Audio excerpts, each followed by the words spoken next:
Good morning. This is the Citrus County Planning and Development Commission public hearing for Thursday, April 21st, 2022. If you'd like to join us at this time, I invite you to please stand for the invocation and remain standing for the Pledge of Allegiance. Dear Lord, please give us the grace to be understanding, patient, and tolerant. With these attributes, we can conduct our work in a manner which will be pleasing to Thee, our county, and its residents. In the Lord's name, amen. Amen. I pledge allegiance to the flag of the United States of America and to the republic which stands, one nation, under God, indivisible, with liberty and justice for all. Okay, if we could have the roll call, please. Yes, sir. Good morning. Good morning. We have the following Planning and Development Commission members present this morning. Robert Bass, Chair. Stacy Worthington, First Vice Chair. James Royce, Second Vice Chair. Richard Barnes, David Bramblett, Michael Facemeyer, and Kurt Stone. Thank you. If any person decides to appeal any decision made by the Commission with respect to any matter considered at this hearing, he or she will need a record of the proceedings, and for such purpose, he or she may need to ensure that the verbatim record of the proceeding is made, which record includes testimony and evidence upon which the appeal is to be based. During public input portions of the meeting, individuals are given 3 minutes, representatives of an organization are given 5 minutes. When anyone wishing to speak comes to the podium, please complete a yellow form to hand to the recording secretary. Please print your name, address, and the number of the application for which you are speaking on the form. The yellow form can be found at the podium by the door. If representing an organization, a letter of authorization must accompany the speaker. Comments will be limited to the topic being heard. Please state your name, spell your last name, and give your address for the tape record. This is an opportunity for the public to come forward and address to the Commission any items that they wish. Seeing none, we'll move on to approval of the minutes. We have minutes from December 16th and March 3rd. Mr. Chairman, I move that we approve the minutes of December 16th, 2021 and March 3rd, 2022 as submitted. We have a first from Commissioner Facemeyer. Do we have a second? Second. We have a second from Commissioner Royce. Any questions or comments? I have one on the December 16th meeting on page 6 on the fourth to last line where it says master plan would be reviewed by the fire marshal. Could you check the spelling of fire marshal? I believe fire marshal only has one L and not two.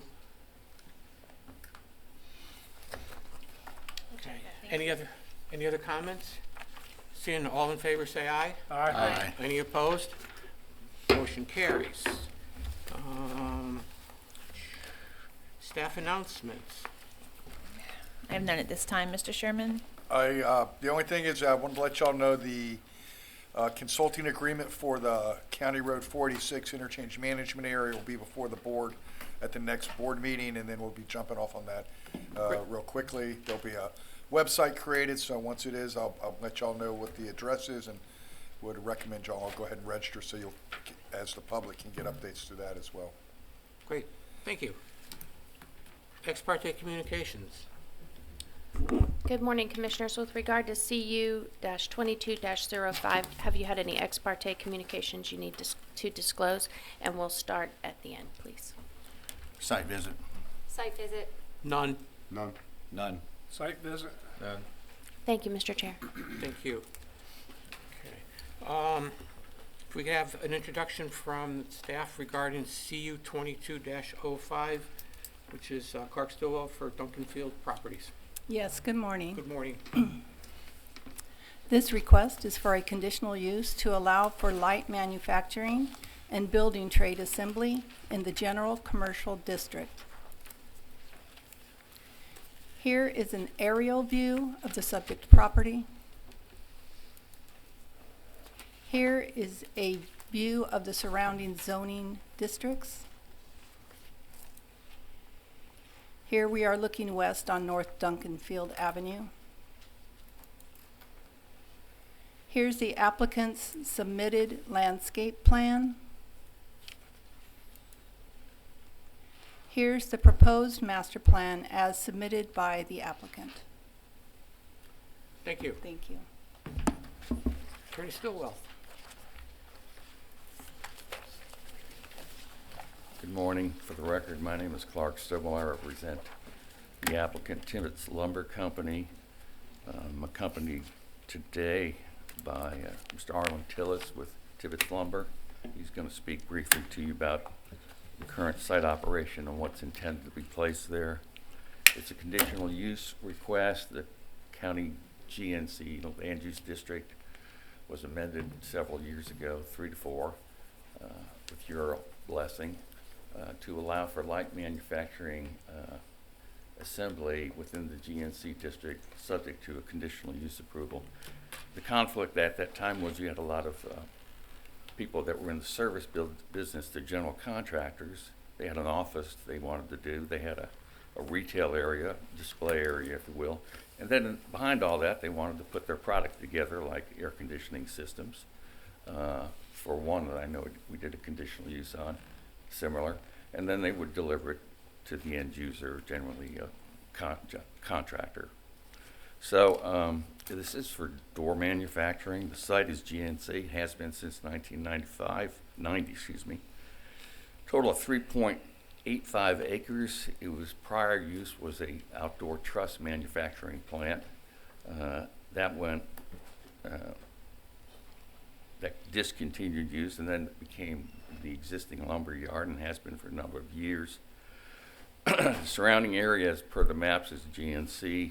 Since Tibbetts Lumber Company and has been on this site, and the prior owner, there has been the public shopping center to the east has been built on 44. The auto parts area is new to this, adjacent to this site. And the auto service area across the street to the west has been extended substantially. The building per the site plan is 13,000 square feet more or less, of which 10,000 square feet is warehouse per the site plan, and 3,025 feet is the assembly area. ISR ratio is 0.57%, which is below the code. No wetlands on site. It has central utilities, and as you can see from the site plan, an expanded DRA is proposed to meet water management district standards, and the landscaping is upgraded from the existing use. So let's go to the PowerPoint.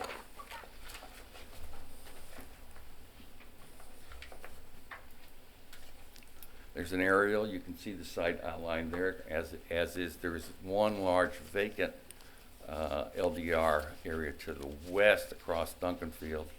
In the north, in the westerly corner, you can see a rather large wetland area that's identified by those cypress trees. Next one, please. I took this picture at 10:30 morning to show you the number of retail customers that comes to this site. It was on a Friday, and we're going to talk about parking standards briefly. Next one, please. I don't know if you went. This is where the building's going to be built. Right now, it's on parking area, open. New building, the 13,000 square feet. Next one, please. This is to the rear. This is the old historical truss manufacturing area, now lumber yard. Next one, please. Same thing, and the next one. There's the open lumber yard storage area. Next one, please. More of the same. Thank you. Next one. This is the doors, and we're just going to run through these. This is what they're going to do there. It's not every day of the week that they do this, and Mr. Arlen will speak to that. But here's your basic door. Next one. Here's the materials that they're going to put on that door. Next one. Next one. This is the area they do it in. Next one. And finally, this is same shot all over again. Okay. Keep going. All right, there's the existing survey. Next one, please. You can see on both the survey and the site plan, the entranceway is not modified. We'll speak to that just briefly. You can see the new building. There's 20 parking spaces on this particular site plan, and you can see the expanded drainage retention area and the landscape buffer along Duncan Field Road. Okay, next one, please. Same thing. This is the building permit application drawing. Next one. All right, these are your 2412 allows, these are your CU standards from the code in Chapter 4. We've outlined each of them, and our response is indicated on the right-hand side. We believe we meet each of these conditions, and the staff report confirms that. Next one, please. The issue right now is on parking. There's about 22 spaces there. We did this parking study to kind of show you the number of retail customers we have coming to this site and why the 22 parking spaces we believe is adequate. And you can see the number of customers, AM or PM, these are retail customers, is really de minimis, and the reason for that is basically most of this business is done over the phone or over the internet. It's not exactly a walk-in type place where you go to buy what they make, like doors. All right, next one. You can see the traffic counts on Dunkerfield. We pulled this off the county code. And then here's the delivery outline as provided by the client, and Mr. Tellis will speak to that too. Number 4 notes that Duncanfield road is a residential area and all truck traffic is currently prohibited by county ordinance. All right. Is it time for the video? Sure. You got that. Now, this is the first time I've done but I thought it might be helpful. So this is a little video of how to make a door. And if you're in the woodworking business and you got a shop, you're basically, in your garage, you're basically going to see very similar type production. And I do this because I want to emphasize to you this assembly of these doors is really not heavy, intense manufacturing. Sorry, we got the technical expert here, so. Well, I'm here. No. No, I've seen you flounder on those PowerPoints before. No, you're not any better than I am on that. I have my 2 hours of CLE technological training required by the Florida I'm sure Bar. that's amazing, too.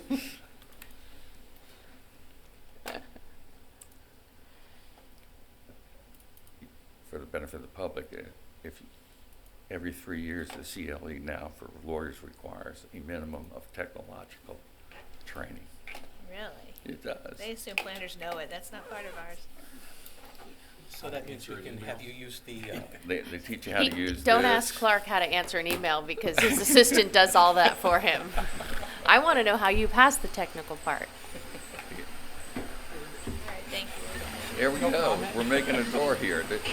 You know, and I think this tape is great. It reminds me of my oldest son coaches college athletics on a Division I level, and he always tells his players who he said every excuse in the world why they screwed up, but he tells them the tape don't lie, and the movie doesn't either. It just shows you the type of process.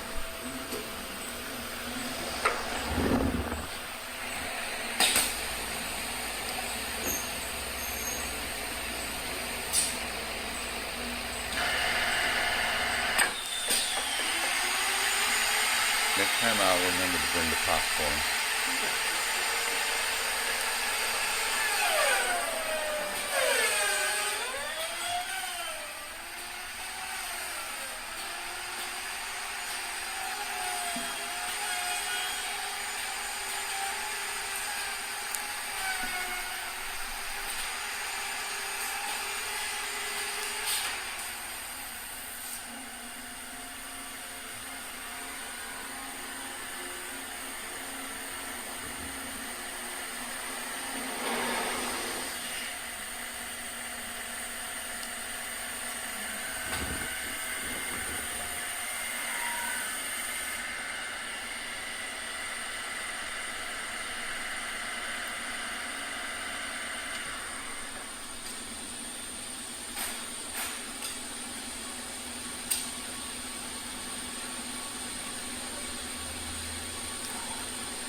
here.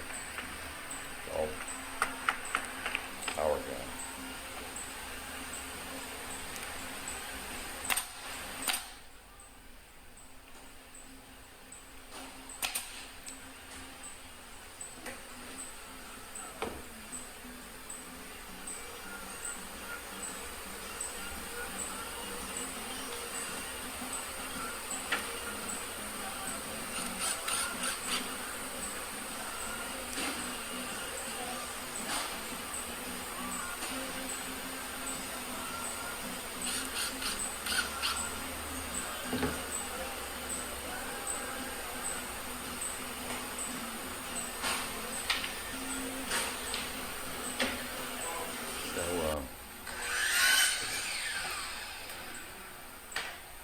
The casings are done, and to move along, we can turn it off, man. The next thing is we just install the door handles.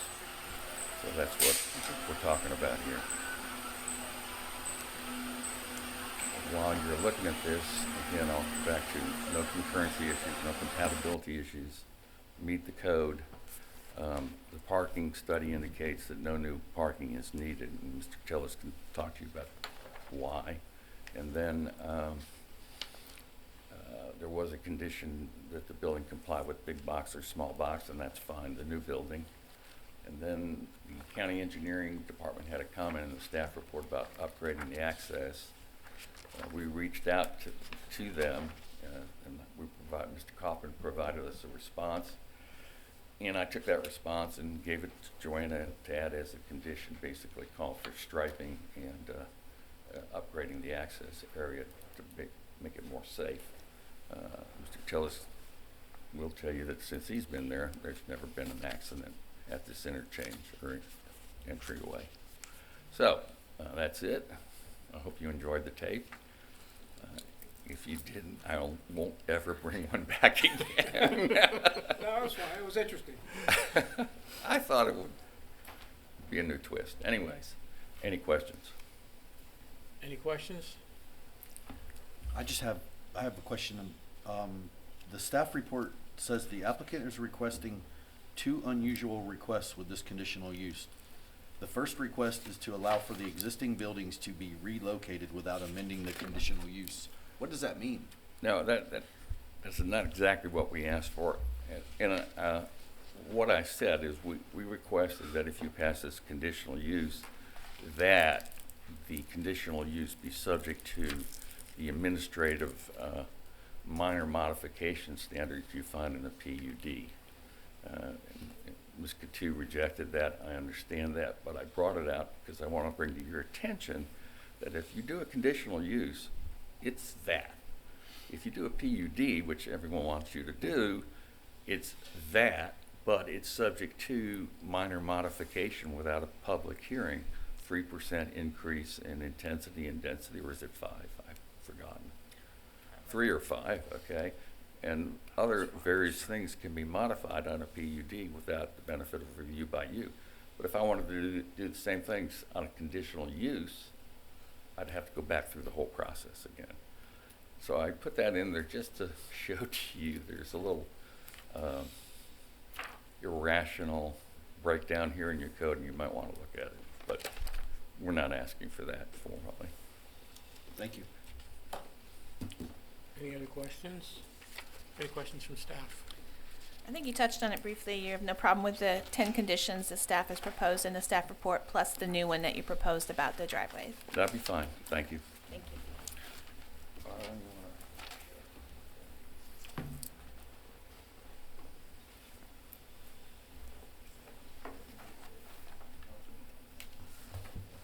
Good morning. Good morning. My name's Arlen Tillis, and my address is 3300 Fairfield Avenue South in St. Petersburg, Florida, 33712. Currently, I am the Senior Vice President of Tibbetts Lumber Company. I've worked for Cox Lumber / Tibbetts Lumber for the past 53 years. And the company serves the state of Florida. We have now 8 facilities, from Fort Myers to Ocala to Melbourne, Florida. And we are employing right now about 500 employees, more or less, due to attrition and coming and going. I oversaw the first parking study that was submitted to the county, and basically the retail parking in front of the office experienced very, very limited use. It's not something that we do, and we're not proponents of retail sales. We really are looking for the building contractor, the pro contractor that's looking for personal service, and they usually do most of their work, since we know their product that they use and they know what they want, via telephone or via the internet. And the aspect of the site plan for additional spaces, really, we're sufficient with what we have at around 20, 21, 22, and don't see any further need for any more than that at this time. Our vendor deliveries of our products that come in, because we assemble, we don't make anything, and that occurs really about 10 to 12 times a week, deliveries incoming to us for product that we assemble, and that's an average use that we on a weekly basis. The vendors use tractor and trailers, which is their mode of transportation in today's times with the cost of delivering product and fuel and people and so forth. So that's the best way they find to get the product to us for us to assemble. Also, on a regular basis, our deliveries out to the pro contractor, which is mostly all through via tractor and trailers also, because we can get more product on those. It also runs around 10 to 12 deliveries on a weekly basis. In the past 4 years, since we've occupied the location, we've had no accidents or no incidents that has occurred at our entrance or the access point. The additional door assembly facilities are needed in Citrus County because right now they're having to be built off-site at another location in Ocala or in Land O'Lakes, and it takes quite a long time to get that here. So by having this on site, we're able to do the doors on a as-needed basis. So we could build 10 one day, we could build 30 the next day. It just depends on the demand and the need as they come forward. Per the photos that you saw, the door process is a very limited process, and there's not a lot of logistics to it. It's a pretty hands-on issue, as you saw. And each door usually takes around 10 minutes to assemble that door based on the specific characteristics that the contractor wants on his door or that door. With your approval, we think that we can have this unit up and running by January of next year, and we see it as a very needed issue, and we appreciate your support. Any questions? Thank you. Any questions? Any questions from staff? Thank you. Thank you. Okay. Thank you. Yep. Okay, Miranda. Excuse me, Miranda.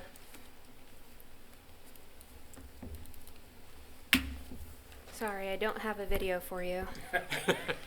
Did you bring the popcorn? No, not that either. I'm Oh. sorry. Maybe next time. Okay. So this request is for conditional use to allow light manufacturing and assembly in the GNC district. Specifically, this will allow for an additional building to use those uses and to expand an existing lumber facility. The property is approximately 3.84 acres off of North Duncanfield Avenue, a miter collector roadway. The site contains a retail office building and 2 pole barns that were permitted in the 1980s.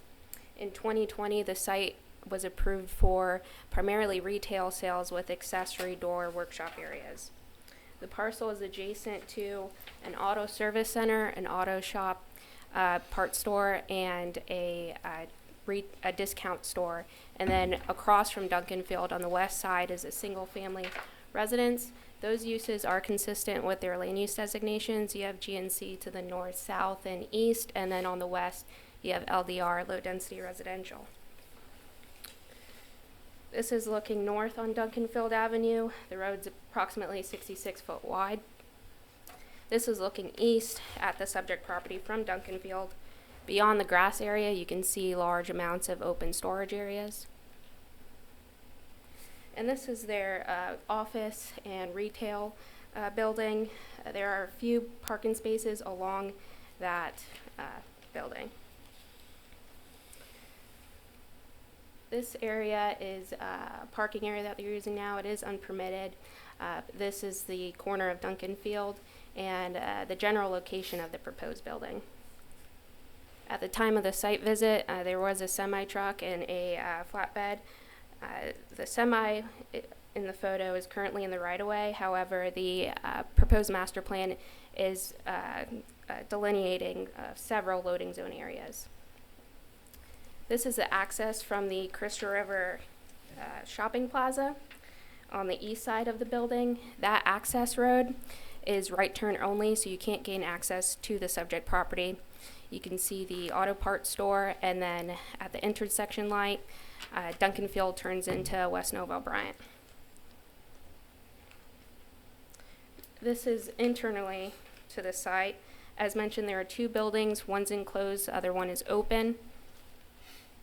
Sorry for the blurry photo, but this is the enclosed building. You can see just some tables for the cutting of the door materials.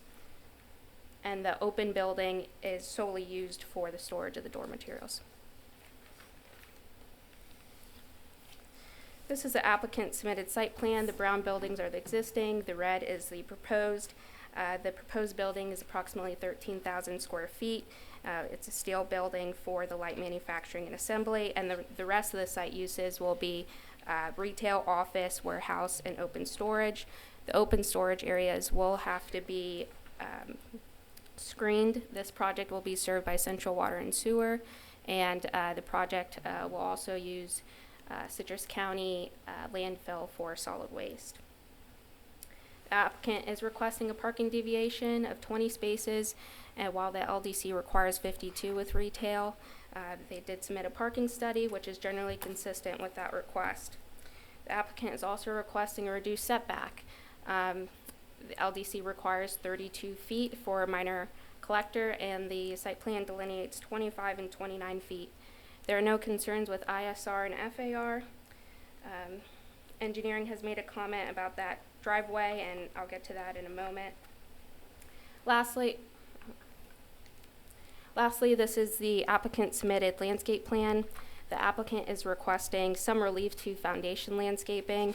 It states it's due to the layout of the proposed building.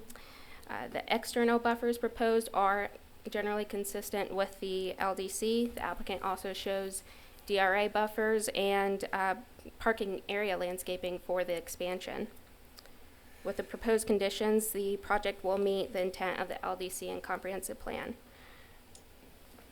Okay, now going to the conditions, I did want to add retail to condition number 1, and also condition number 2 is part of the request to allow the applicant to relocate the existing buildings without amending the CU, as long as the other conditions are met, and LDC standards as well. So engineering did make comments about the driveway width being too large from FDOT standards, 82 feet. They wanted 36 feet. After the staff report was sent, the applicant and engineering division got together to propose a new condition. And as modified, I will read it. So this will be condition number 11.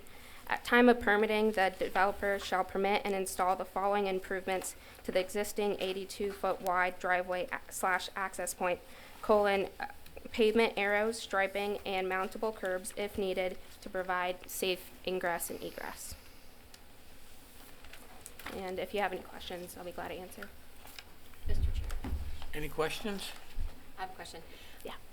Miranda, you said relocating the buildings, and I thought Mr. Stillwell said that they were not asking to relocate the buildings, but rather they were just bringing it up to our attention that with a conditional use, the minor modification process didn't exist where it did. So are they relocating buildings or not? Yeah, that's a good point. Mr. Stillwell kind of contradicted what his application had said. Mr. Stillwell, you don't need that condition? Not really. Okay. Okay, so. So we can scratch out condition Absolutely, number we weren't 2. that comfortable with that, so that's fine.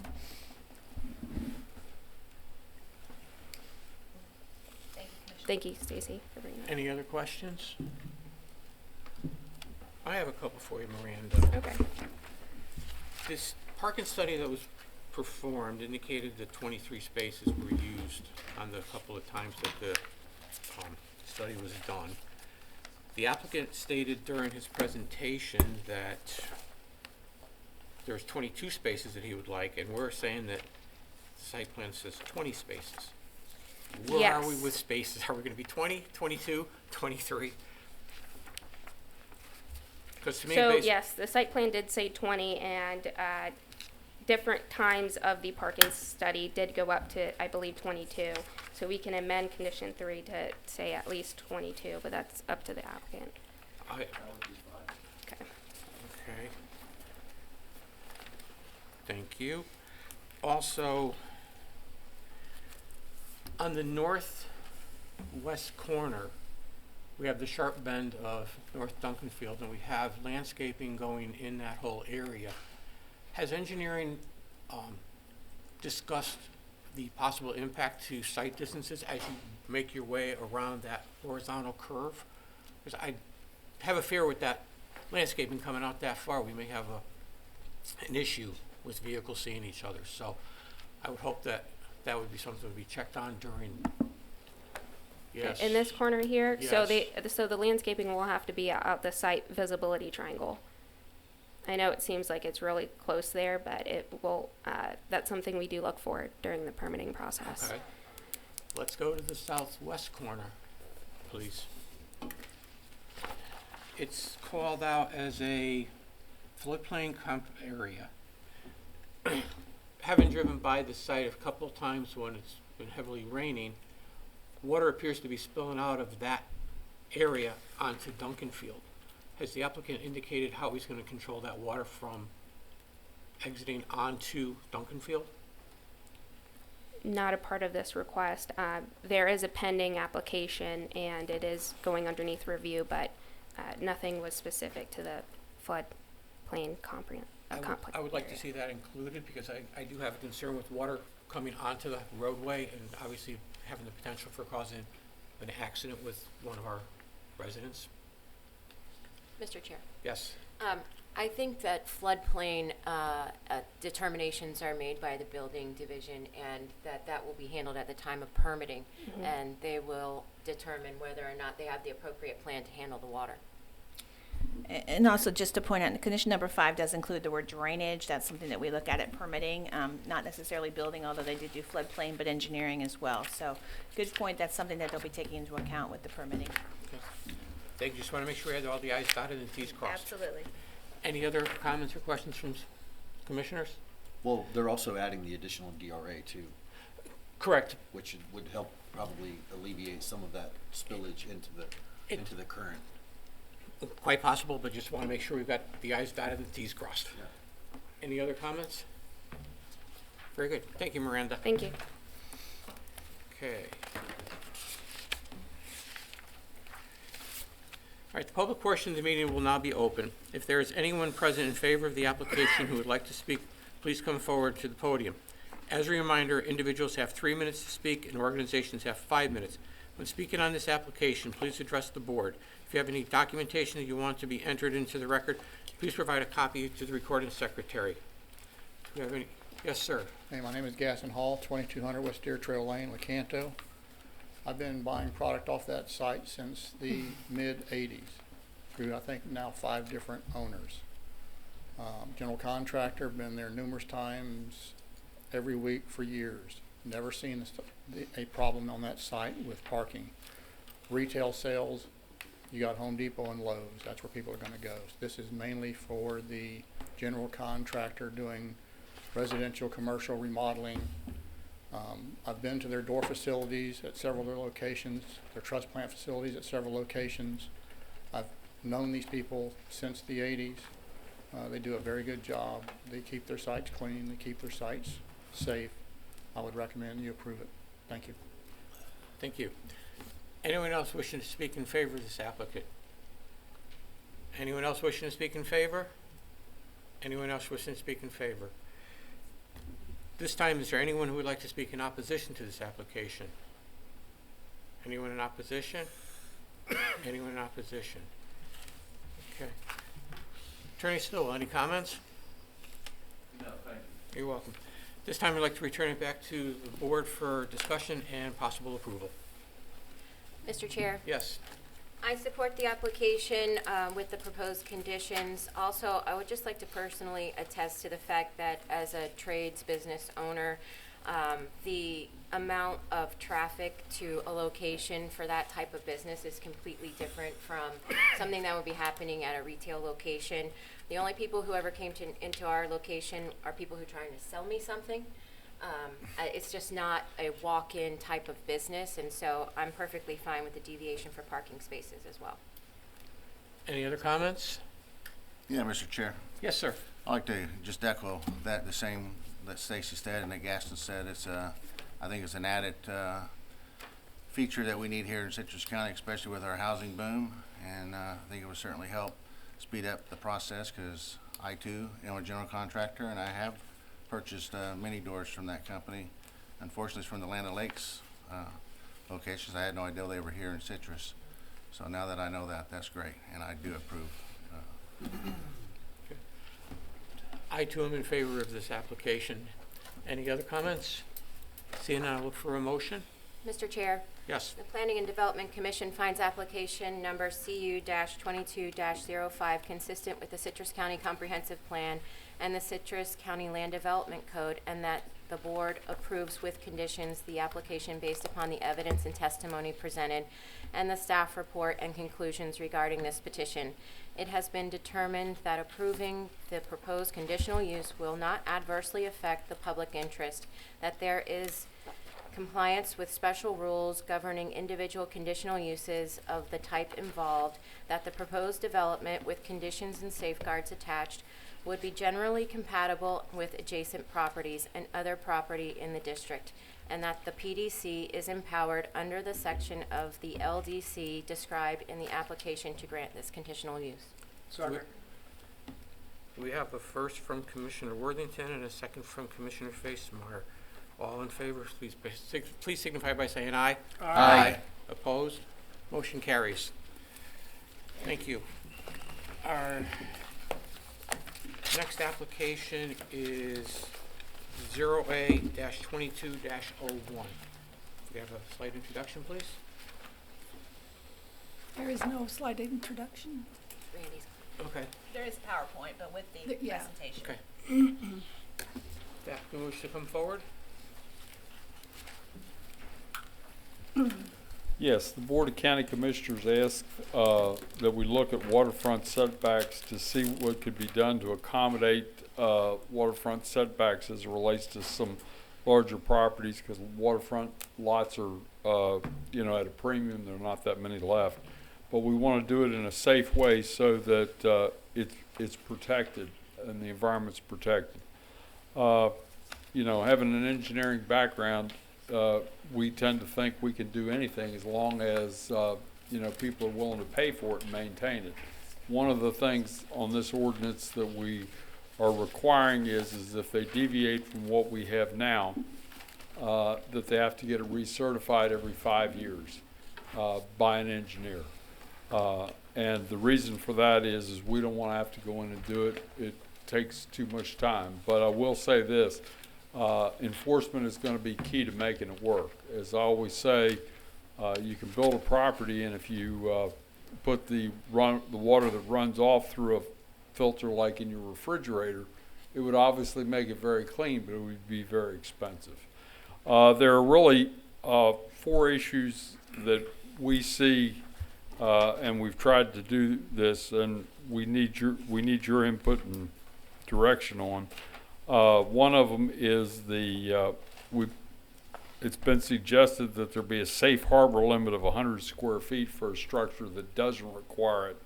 Okay, from an engineering perspective, we would prefer to have it required for everything, but that was a suggestion that was made. The other one is design professional versus engineer. have an engineering background. I prefer the engineer because I know what the standards are for an engineer. I don't know of any independent certification that somebody gets that makes them a stormwater professional, if you will. And I don't want the county to be in a position that we have to gauge the qualifications of a person. Because, for example, is a landscaper a design professional? Is a landscape, designer a design professional? And I think design professional is a vague word. The other one that I think we're going to need input on is people have differing views as it relates to view shed. Some people believe that if you have a piece of property that's on the water, the only view that you're entitled to is what I call a bowling alley view. Okay, straight out from your property because that's what you own. Other people believe that you're entitled to more of a panoramic view, and currently our ordinance provides for that. So with that, if we can go to the next slide, these are essentially what you've kind of seen before. Next slide. Okay, we're talking about seawalls and on natural grade and decks and slabs. If you have a swimming pool or something like that, the runoff from a swimming pool is going to be very, clean, doesn't have an issue. It will be more of an issue if you're running over grass that has fertilizer on it and things of that nature. Next slide. Next slide. This is the one that has the 100-foot square foot cumulative on it that would permit them to install 100 square feet without having to go through a formal engineering review design process. This is something we'd like your input on. From a strict engineering standpoint, you're better off always having that requirement in place, but it's something we would invite input on to see if we can come up with something that's fair and doing and does that. Okay, next slide. This is the one where it says professional engineer versus design professional. As I say, I don't know what the definition of a design professional is. Okay, next slide. Okay. Okay. And then again, it's just changed on the following slide to professional engineer again. Let's get back to the pictures if we can, Mike. Pictures? Okay, these are the questions as it relates to view shed. These are railings, the next door neighbor. That's the view they would get if they look to the right side of the property as they're looking out of it. This would be what I call a panoramic view. Next slide. This is another one where there's a deck that's out over the water, and that currently wouldn't exactly be permitted that way. Some people, the dilemma that we see is some person puts up an expensive house, they put a pool there, and they say currently, well, I'm not going to put a screen on it. Well, the bugs eat them up. Okay, and then they say, I want to put a cage over it. And they put a 2-story cage over it. And that 2-story cage is obviously going to have an impact on the view shed from the adjacent properties. Next slide. Just some more examples.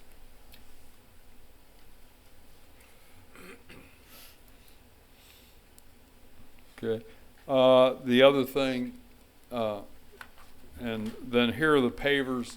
The next slide on pavers. The one with the pavers, as long as you're not parking cars and oil runs down or gas runs down or something like that, this is better than, if you will, grass and fertilizer, things of that nature. And then we just basically we do a recap of what's being proposed. We're trying to make it so some of these properties that are very hard to develop right now are developable, but environmentally it's developable in a more user-friendly and environmentally friendly manner. with that, I'm prepared to answer any questions. Any questions from any commissioners? Any questions from staff? I have a question. Yes, Commissioner Stone. Mr. Oliver, you have, this presentation shows a follow-up inspection after 5 years to certify that the stormwater system installed would be operating as designed. We've heard time and again from staff over the past years here that there is no mechanism for following up on inspection of these types of facilities and their provisions. Okay, let me tell you where the strengths and the weaknesses are. The strength is that with our GIS system, we have the ability to automatically generate the notice that says you got to do it. Okay, so that's not going to be an issue on as it relates to tracking it. What always an issue becomes enforcement. So we generate the notice and it says, okay, by X date, you have to have your 5-year in. They don't have it in. Our only mechanism is through code enforcement at that particular point. Code enforcement then would issue them a citation, which they would go out to, they would ultimately wind up before the special master. And the only power that the special master has is to implement a fine, which on homesteaded properties can be somewhat ineffective until they try to sell it. So would the mandate or the regulations involving code enforcement specifically, would this be specifically added to their duties? Yeah, it will be added to their duties, but it will be, it actually will not be from a coding standpoint other than making the case. What they will do is they would come into the code enforcement officer and they would say, okay, we sent them the notice on this, or engineering would send them the notice on this particular date saying that your inspection's due in 90 days or whatever. And if they didn't send it back by the certain date, we'd probably send them another one is the way I envision it. But all this would be happening outside of code enforcement. Once they don't comply with that notice, then code enforcement would be the one that would issue a citation that would direct them to appear before the special master. Now, the special master has the power at that time to either impose a fine, or the special master can say, if the person comes in and says, hey, I was out of the country or whatever, I'll get it, but it's going to take me 90 days, then the special master can give them that latitude. All right, thank you. Any other comments or I have questions? some. Yes. Randy, if Chapter 18 outlines floodplain management and also the policies for floodplains, why are we also putting it in Chapter 3 of the Land Development Code? I cannot specifically answer that. Can you, Mike or Brian, answer that?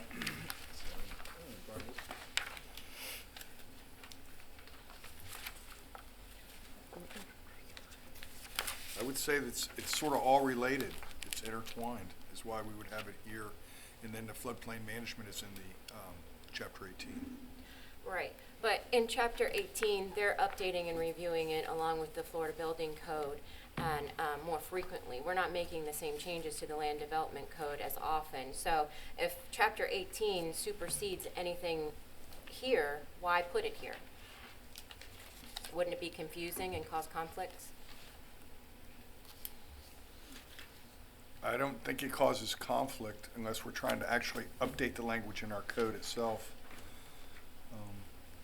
I'm not sure, Brian, did you have any answers for that? That was in Chapter 3? Yeah. I didn't work on Chapter 3. It's here, it's part of this modification today. Right. Floodplain management regulation shall be administered and enforced as part of the provisions of Chapter 18 of the Citrus County Code or its successor, except as otherwise outlined below. And then we have this paragraph here. We're putting it in the Land Development Code when it's already in Chapter 18. The reason why I say maybe it's conflicting is because if you're a builder or a person who owns land or property and you're trying to figure out what you can and cannot do, you have all of these different resources where you're supposed to try to weed through and try to figure it out. Wouldn't it make more sense if it was just clear? I think this is clear. I mean, the Chapter 18 deals with building in the floodplain. And this is addressing setbacks in the floodplain. And I think the difference is the building code doesn't address setbacks at all. Right. But at the same time, who is the administrator, who's the floodplain administrator? We have a couple folks that are certified to be floodplain administrators, but that would be Carl Jones. Right. So I don't understand why it's in the land development code is my point. You know, like floodplain management and all of that policy is handled as part of the building division. You're saying specifically just because of the setback issue? I believe so, yes.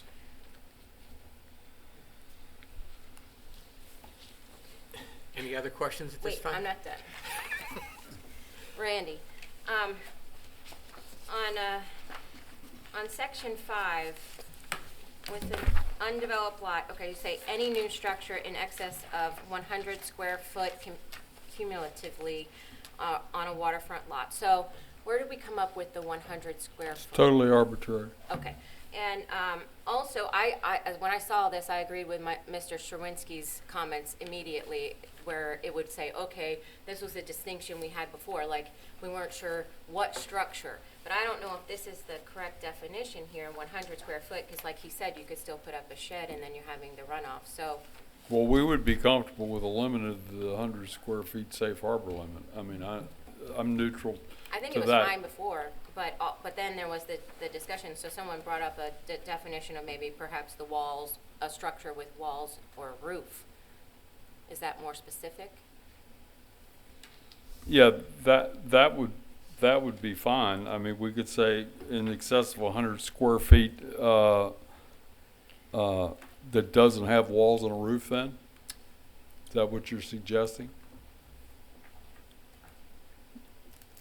I don't know. I don't think so.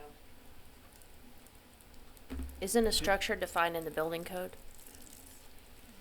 Yeah. So we could say structure is defined by the building code. Well, I mean, you don't have to say it. It is. But then last time we were here discussing this, we had all this back and forth about, well, it wasn't defined as far as, you know, like, does it mean a new shed? If a new shed was going to be put up, would they have to then initiate stormwater management?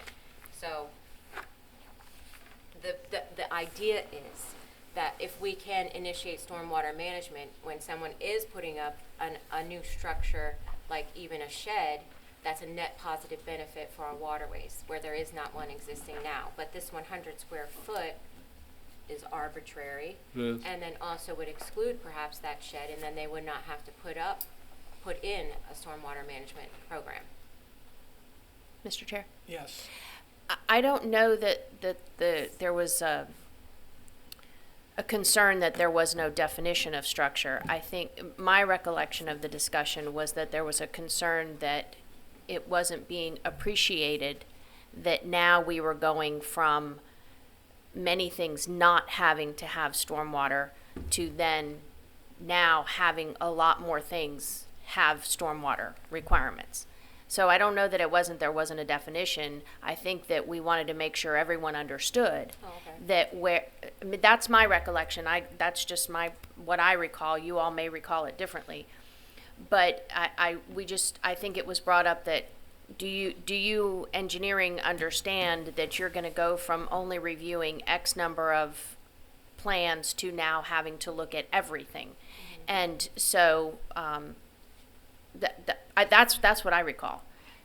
Not that there wasn't a definition. I think we all know what a structure is. But now everything, if either there's a 100-foot safe harbor or there's nothing. And if there's nothing, then everything has to go through, have a engineered stormwater plan.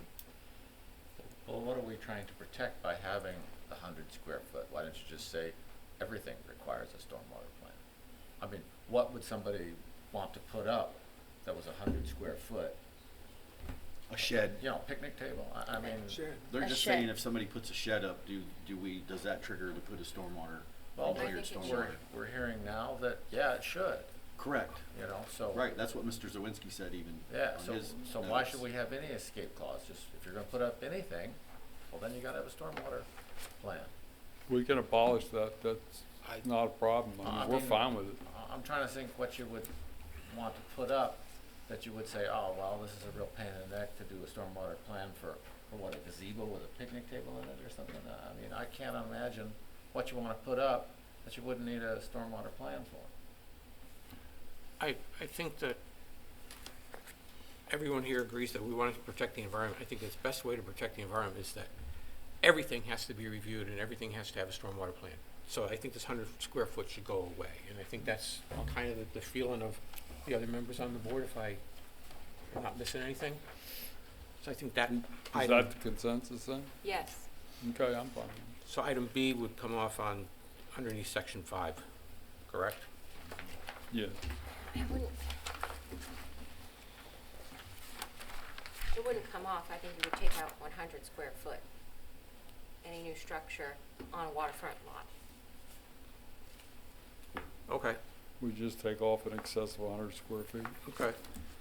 Randy, just last question for you. We have heard testimony that according to the Department of Business and Professional Regulations, that there are categories of licensed professionals that are able to perform stormwater management or provide that. I understand there's differing opinions here, but if the state of Florida allows these professionals to do it, why would we want to enact something If more they have strict? if the state has a certification, I'm good with it. That's why I asked Brian to come down today, because he and I are not aware of any.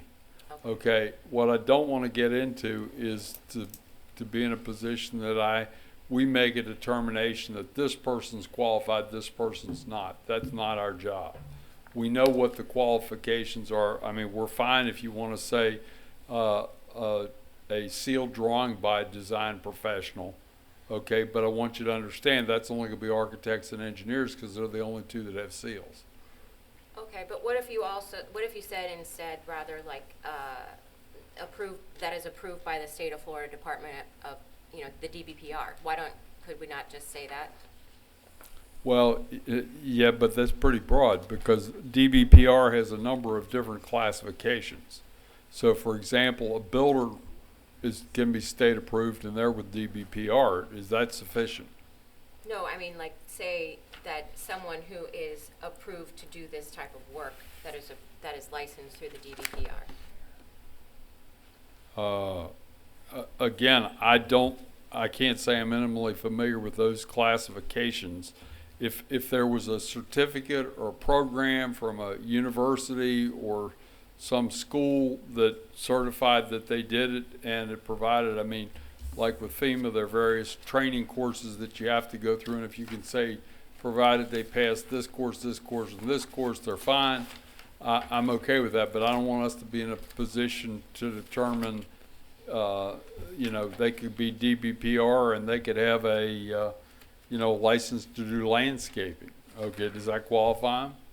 I don't know the answer to that. And I don't want to have to make that judgment. That's my concern. Any other questions or comments? In regards to the licensing, I agree that it should be a professional engineer that does this work. And I think everywhere within the documents, we should make sure it clearly states it's a Florida registered engineer. Has to be by law. Okay. You can't practice engineering in the state of Florida unless you're registered in the state of Florida. Okay, just trying to dot the i's and cross the t's again. In regards to the reviews on a 5-year basis, I'm not in favor of the 5 years. I think we're too far out. I think we should be looking at something closer to 3 years. I think that we'll be able to catch people that may desire to change their approved plan on a quicker basis, which would just enhance our improvements to the environment. So me personally, I think it should be 3 years. I know that many of my fellow commissioners don't agree, but I just want to bring that forward. Any other questions at this time? Yes, Attorney. I think that what the commissioner is getting at is we received public input related to Florida Statute 41.3034C that talks about landscape architects. And I think that's what the commissioner is asking about, is why can't we add like a registered landscape architect to it? And maybe you guys, maybe Brian I would be or you fine. can- I would be fine with with that addition. I mean, but all I wanted is specifically defined so that we know by looking at it, they're either, I mean, if we want to say design, a sealed drawing by a design professional, that covers everything. Well, I think the issue is going to be, and you guys are the engineers, I don't think that a registered landscape architect can do signed and sealed drainage calculations. I think they can do a drainage, but you guys are the engineers, I don't know. So, I mean, that's the comment that we got, was that they can do residential site plans, including determinations of drainage. Now, does that qualify as a signed and sealed drainage calculation for stormwater? I don't know. That's why I'm asking the engineers.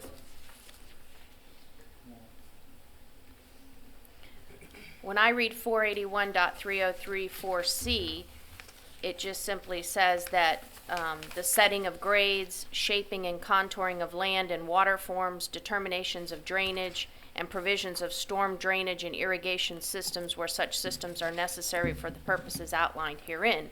So when I read it, it seems to say that they can do storm drainage, but I don't know if that qualifies under what you all consider signed and sealed drainage calculations. I don't know. That's why but I'm just trying to address the public comment, because I know that's what the commissioner's asking about. It would depend on what they're submitting to us. I think the landscape architect could submit, for example, a water garden, and that's really where I see their opportunity in this, because they know the plants, they know the hydrology of where the water should be. So in the drainage plan of a water garden, they could do that, and it's simple calculations, volume calculation, which they could do. And that's really where I see their expertise. Now, they wouldn't do modeling of a more sophisticated stormwater system where you're attenuating the flows, holding flows, and timing things, and having weir structures or orifices and stuff like that that have much more detailed calculations. But it does come back to a judgment of when it comes to us, we would have to look at it and say, yes, I believe they're capable of doing this, and we, there's always that judgment when we receive that from an engineer. Yes, this looks like they know what they're doing. They're showing their work. They're obviously familiar with what they're doing. So there's always some judgment as we review permits. But to get to your point, it's more the landscape architect would do more water garden type work. So when we're talking about from the county's perspective, you guys want to see a signed and sealed drawing that you can hold the engineer accountable. Correct, right. Whereas like a landscape architect isn't going to have that type of ability to sign and seal it, that you can hold them accountable. A landscape architect does. Architects do.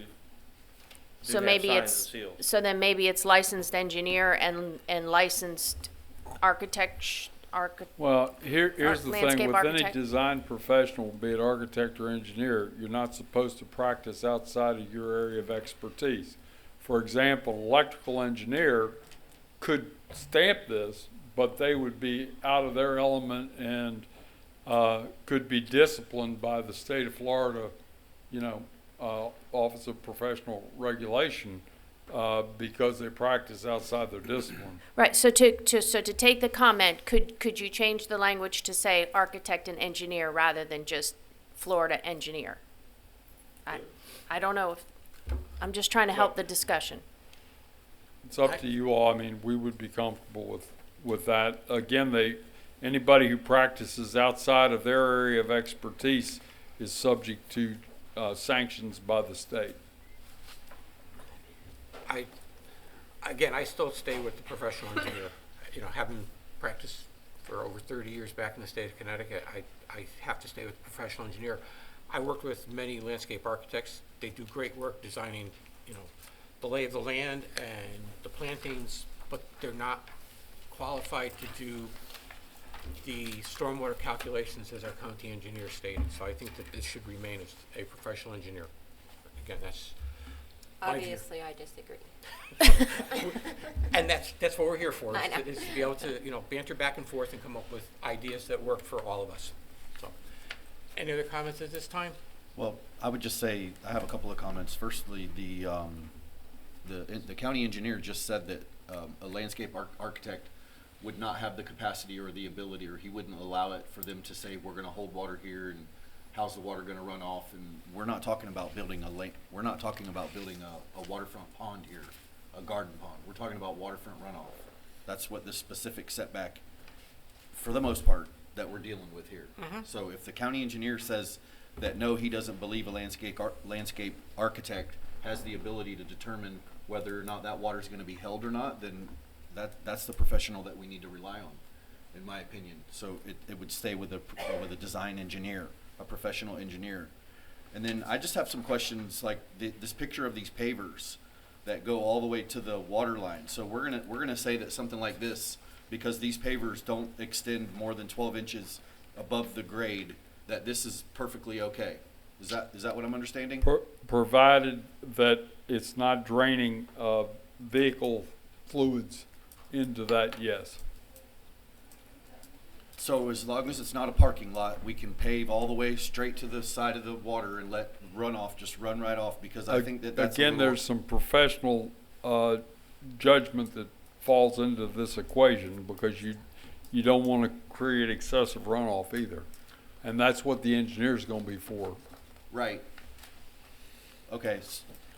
So the way I understand it then is we're talking about they would not need a stormwater if this particular instance were to come in front. No, they would need it. They would, because we're saying anything less than 12 inches. Anything that doesn't stick above the ground more than 12 inches wouldn't require it. Well, this is when you get into when it's put in. Okay, if it's put in as part of the construction, it would obviously be reviewed comprehensively. Because, you know, we, for example, you wouldn't want a situation like this, that your front yard all drained to here and then went straight down. Right. Okay, that won't work. Right. Okay, so in this particular instance, it depends on the timing. So what happens with the properties that come in, they get their professional stormwater engineer design plan, and then 3 years later they paver the entire lot like this, which happens a lot. I talk about it all the time because I see it. What happens in that instance then? We're talking about the reinspection mechanism, and then it's basically just a code compliance. And the reinspection would kick in at the 5 years. The engineer would go out and determine if it was consistent with the original plan, note if there were any deviations, and then go from there.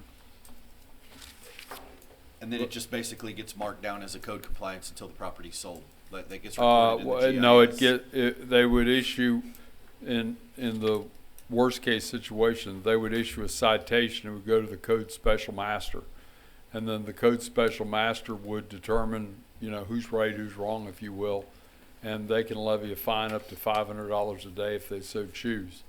On homesteaded property, while the lien attaches to the property, there's not a whole lot you can do during the period of the time that the homestead exists, but usually that gets some traction. Mr. Chair, if I might, I just want to make sure we're all clear. It's not a citation, it's a notice of violation to appear before the special master. If the requirements are as they're written, the only thing that can happen is the special master could only require them to get the engineer's certification. The special master couldn't make them tear this up. Like they couldn't, you know, say, you know, within 30 days you have to pull up all those pavers. The only power the special master has is to say, go get your engineer's certificate, and if you don't, then you're going to have a lien placed against your property. So I just want to make sure that we use the right terminology. It's not a citation, because our citations go to court. Notices of violations go to the special master. Well, if the engineer determines that there's something on site that is not consistent with what was designed, the engineer is going to some note that, and it would go through the same process that the county attorney indicated. Right, and then the engineer's gonna say, I can't certify this because it doesn't comply with the approved plan or whatever. I can't certify it. And then you're still gonna have a homeowner that's gonna be in the situation of having something that's not approved and also can't get an engineer to certify it without pulling it up. Well, they can just, not have an engineer certification and just get a lien placed in the public records. That begs the question, to piggyback on Commissioner Bramlett's comments. Let's say, for example, this homeowner goes through the proper channels, gets approved, meets all the criteria. The homeowner next door has got a friend who does pavers. He does it on a Saturday and it's Sunday morning, nobody knows, it's unpermitted, goes along for years. How does the county handle, that situation? Yeah, that situation currently can occur today. Yeah. Somebody could go in, put pavers in the backyard unless they get reported, and we go out there. The state's kind of tied hands a little bit on code enforcement in that you have to have a complainant, and I have to have the name of the person, the address of the person, the phone number of the person, based on state law that changed last July 1st. Okay, then the other thing is that we send a code enforcement officer out, and if they have a fence all the way up around their property and I can't see it, then there's not a lot I can do about it. So I've got to figure out a way to get, the code enforcement officer's got to figure out a way to get to the proper view shed point on the property or the water or something to be able to do it. But absent somebody reporting it, we don't have a mechanism today, and that isn't going to change in the future. It's the thing y'all complain about all the time now is the berm and swale, and the berm goes away. We don't have any mechanism now to enforce that. Yeah, it's just unfortunate for the property owners who choose to abide by the law, and next door neighbors don't. It's the only mechanism now is if the neighbor reports them. Yeah, and sometimes they're apprehensive to do that. People are reluctant to do that. When you put a name and number associated with it. Looking at the example we have on the board, we're certainly, in my opinion, defeating the purpose of trying to improve and enhance the environment. I think we need to look at restricting how close we can get anything. And right now, the way it appears, you can build up to the waterfront, and you're still going to end up with pollutants. Overall, I have a big concern with how the waterfront setbacks are being put together. The way I've seen it, it's almost like we can build up to the waterfront. I think we need to make certain restrictions. I think the 35-foot is a great idea, but then I think we need to limit how close we can get. The view sheds you talked about are important, but again, I think you bought this piece of property that's 25 foot wide, just using a stupid number. That's your view. You should not have to worry about whether you can see to the right or to the left. You should look straight out. So I think we should not be so worried about what's happening on each side of the piece of property that you bought. And then we should limit 35 feet, is where the house can be. You want to put a cantilever structure that is well above the ground line, you can do that out to 25 feet. And then nothing beyond the 25 feet, so you have sufficient room to put your stormwater management program in place. So I'm probably in a strong minority again, but I just don't think we're looking at this as the whole picture of how to protect the environment. I understand we've had a lot of people who want to build closer and closer to the water, but you're going to hurt the environment. We're also looking at what it does to our floodplain. We have, sea level rise going on. The closer we get to the water, we're only making it worse for ourselves. So that's my soapbox. Yeah, well, the one thing I would say, you're talking a difference of 15 feet, and the lot slopes 2 inches or 3 inches at 15 feet. Sea level rising will make that much difference in that distance. Okay. Any other comments at this time? Mr. Chair. Yes. Well, regarding the pavers, I don't see Mr. Schwincy here today, but I have heard discussion that the pavers are less detrimental than having grass because of the fertilizer and the clippings going into the water. So pavers.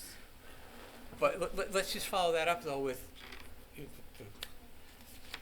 they're not supposed to park back there, and I think that was, or use it as parking areas so that the oils and the water, don't mix.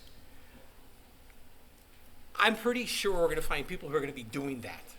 And that we're now, I understand where you're coming from, but we have this other point though, where you have to worry about the people that are parking there. So now you're gonna get that oil and water going right into the, the bay.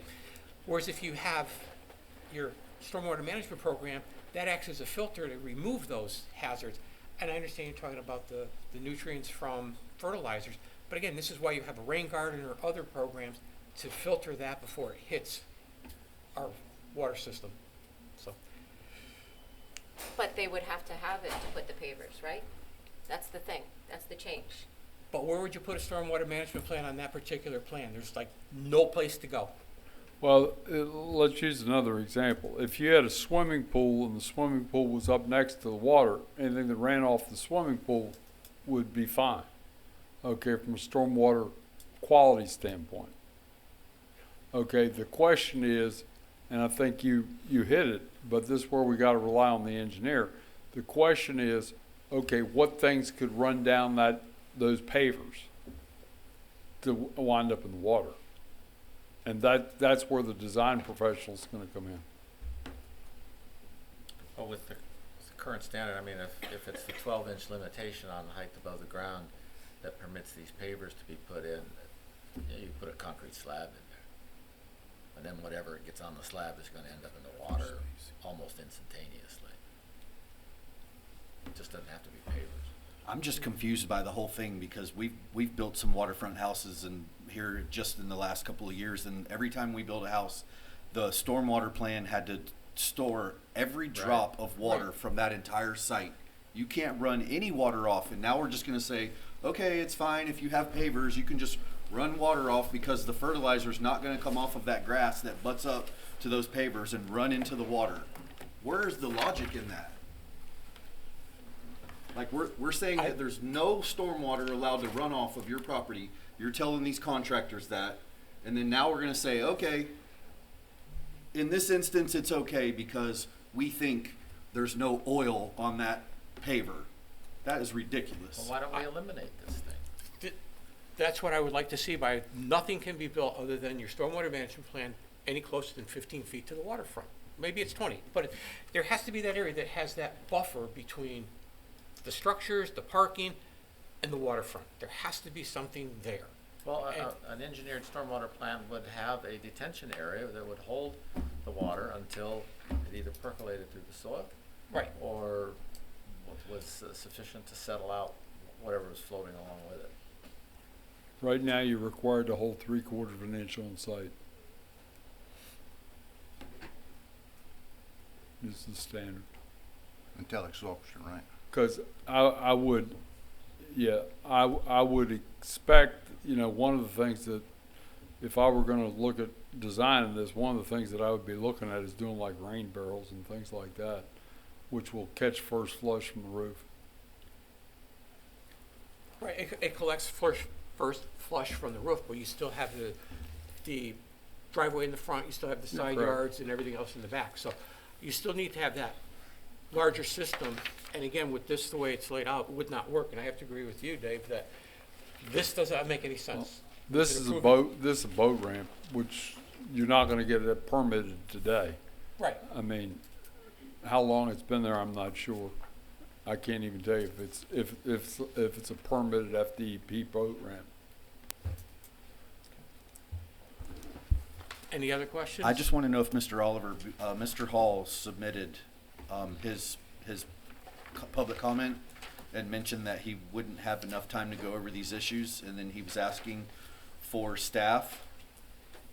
So I wondered if Mr. Oliver can make mention. Specifically, I'd like comments on 3, 4, 5, and 9, which reference the PDC not understanding or having understanding of the floodplain management regulations and the LDC, the understanding of the Florida Building Code, which include floodplain management, V zones, A zones, coastal A zones, shows little understanding of Chapter 18, and best management practices, little understanding. I'll let Brian Kaufman address that. He would be more familiar with those details.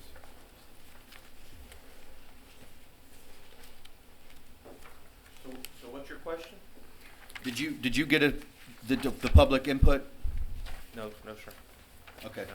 And is that something that Mr. Hall had submitted? Yes. Okay.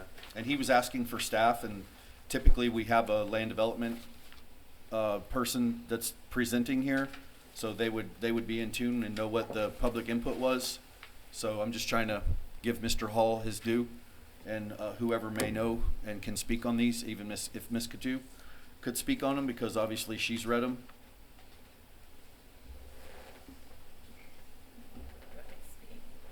I just want to know what somebody thinks about what he's saying here, just so we can bring it into light. Obviously, there's some discrepancies with what's understood or perceived to be understood by the PDC or not. Well, I think Commissioner Worthington already brought up number 3, that she feels that the floodplain regulations don't need to be met, and Mr. Oliver addressed that, and Mr. Sherman, that it's not a duplicate. I don't know how to address the ones that think the PDC doesn't have an understanding. That's an opinion and based on what y'all know. I don't know how to address those. Okay.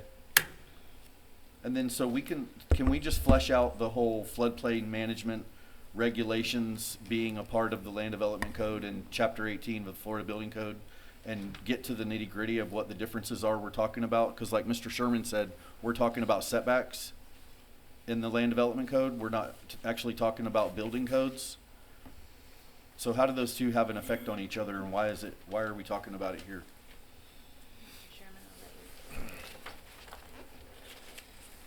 I'm just trying to understand what we're talking about. I will try and completely. answer that. So we've had floodplain regulations or protection standards in the LDC for a while. So this isn't a new section, it's just a modification of one that we already have. And I just,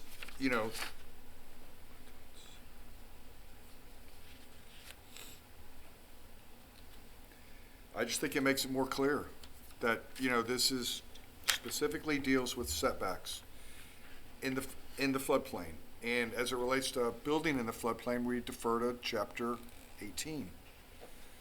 I don't see Can I what. ask you a question? Yeah. Are the FEMA floodplain management regulation variance standards still in the land development code?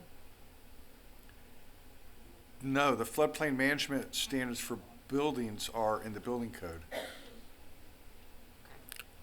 You'll recall the last one you saw was a strike through, and Commissioner Barnes brought up with his experience that he felt we should address it for FEMA. We should have something in the land development code. That's why it's back in here.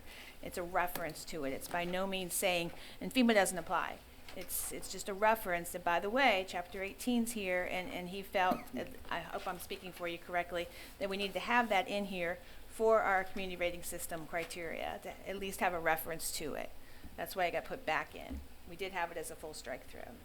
Denise, did you have an answer? Well, I think we should all recognize that we had, and it's not even looking at the words on the paper, we all know that when you're applying the setbacks currently 35 feet with a berm and swale, or if you're in the AE zone or the velocity zone, it can't get any closer to 50.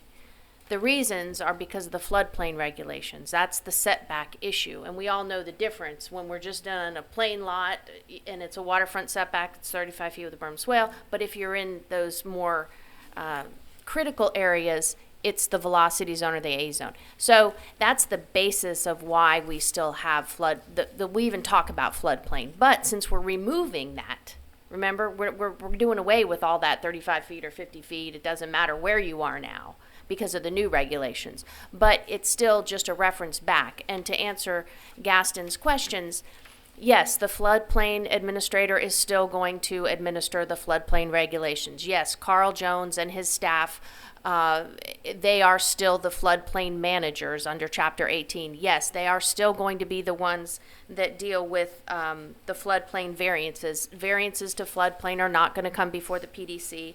And then, his last question is, anyone besides the floodplain administrator reviewing floodplain variance requests? No.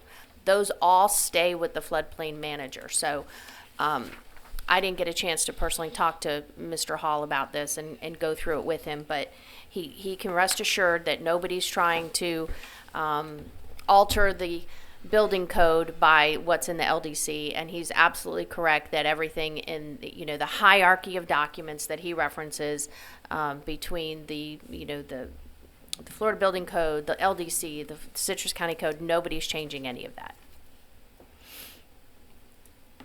I don't know if that satisfies him, but So are we saying that his criticism of the PDC here is not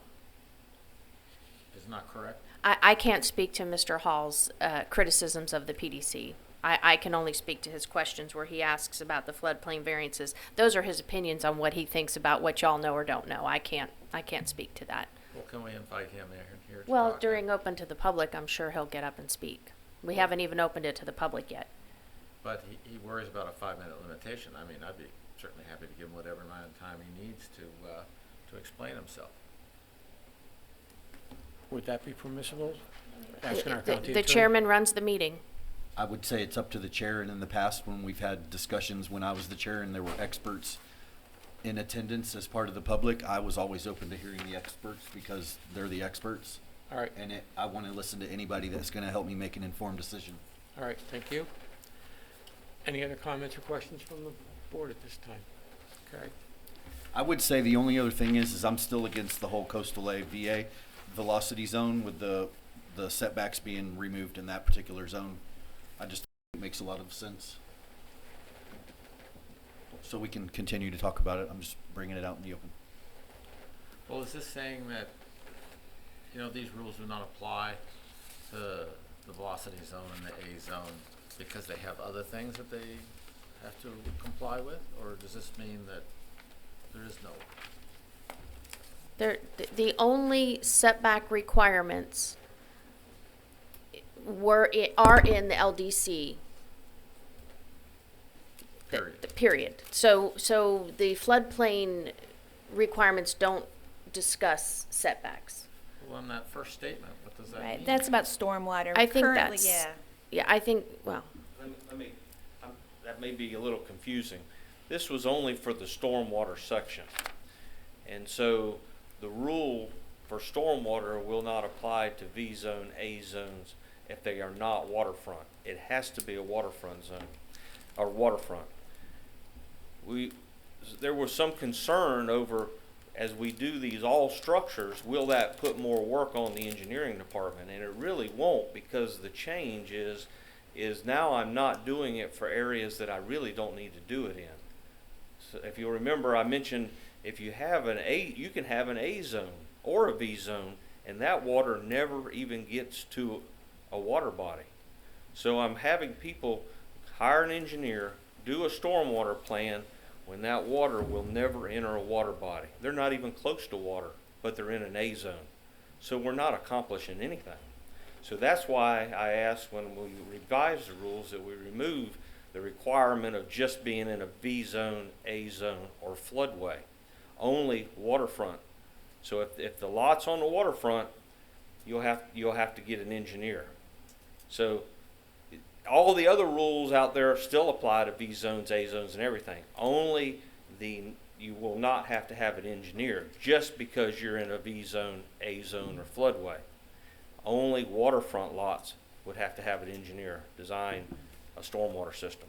Because I'm doing it right now. We get plans in, and there's no water around. Just because you're in an A zone, you could be in a dry bowl, but it's still in a flood zone. It's A. And people are going through the expense of hiring engineers, putting in a swale and berm for no reason. There's no water to protect. So that's why we changed that. So as we bounce around so much, parts of this gets confusing. But as far as overall waterfront protection, this will help. It will. I don't believe it will put an undue burden on the engineering department. It'll actually focus us on parts that we really need to focus on the waterfront and protect the waterfront. I hope that clarifies. Yeah, I would just clarify that I was talking about the setbacks. I like this rule. I think it makes sense. If it's not on a waterfront property, why are you doing an engineered stormwater design? I'm talking more about the setbacks in this particular instance. Yes. Just by way of background, that was an issue that Mr. Kaufman identified, that he thought it was excess, that homeowners were having to do that. You all never see any of that.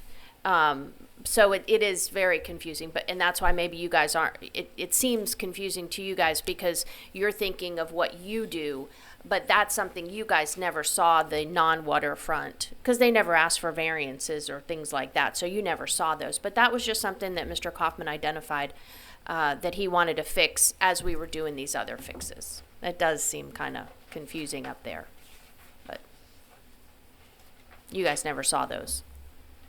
Okay, thank you. Any other questions?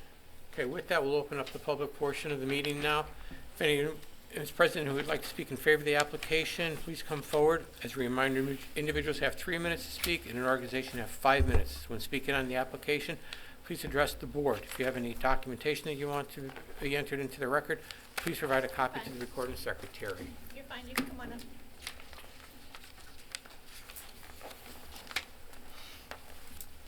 Good morning. Good morning.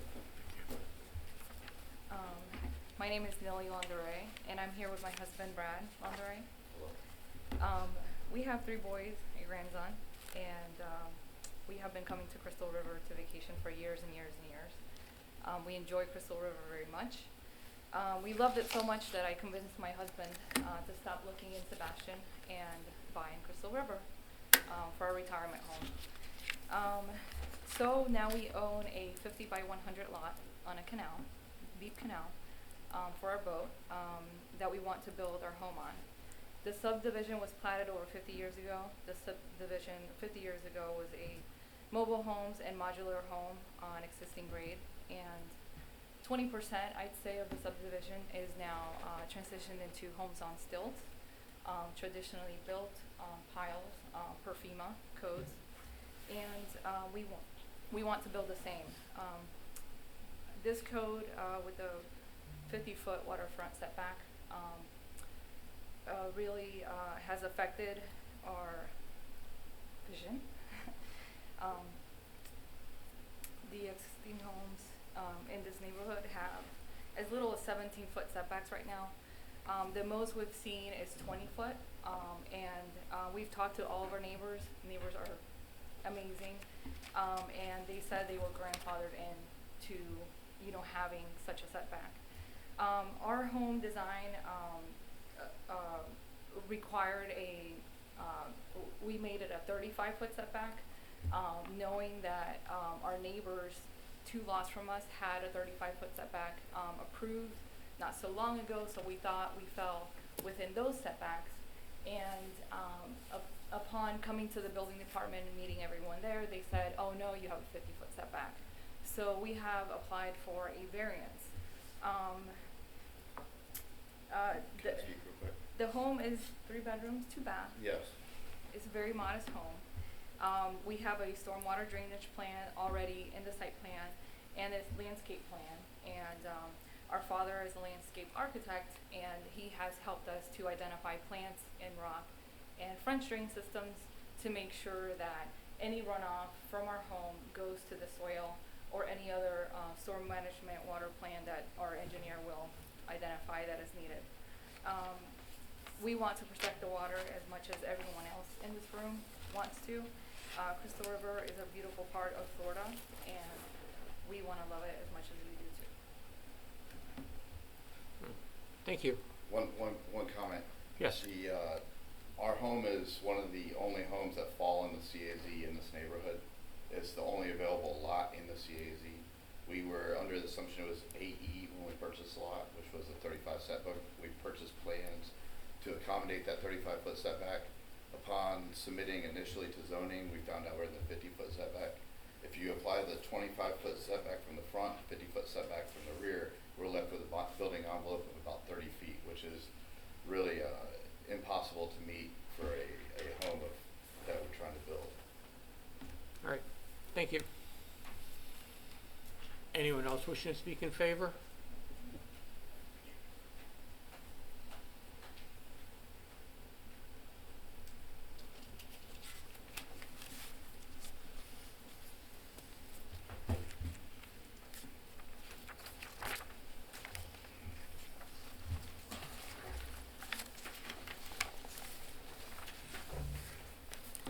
My name is Gaston Hall. I'm here representing the Citrus County Builders Alliance.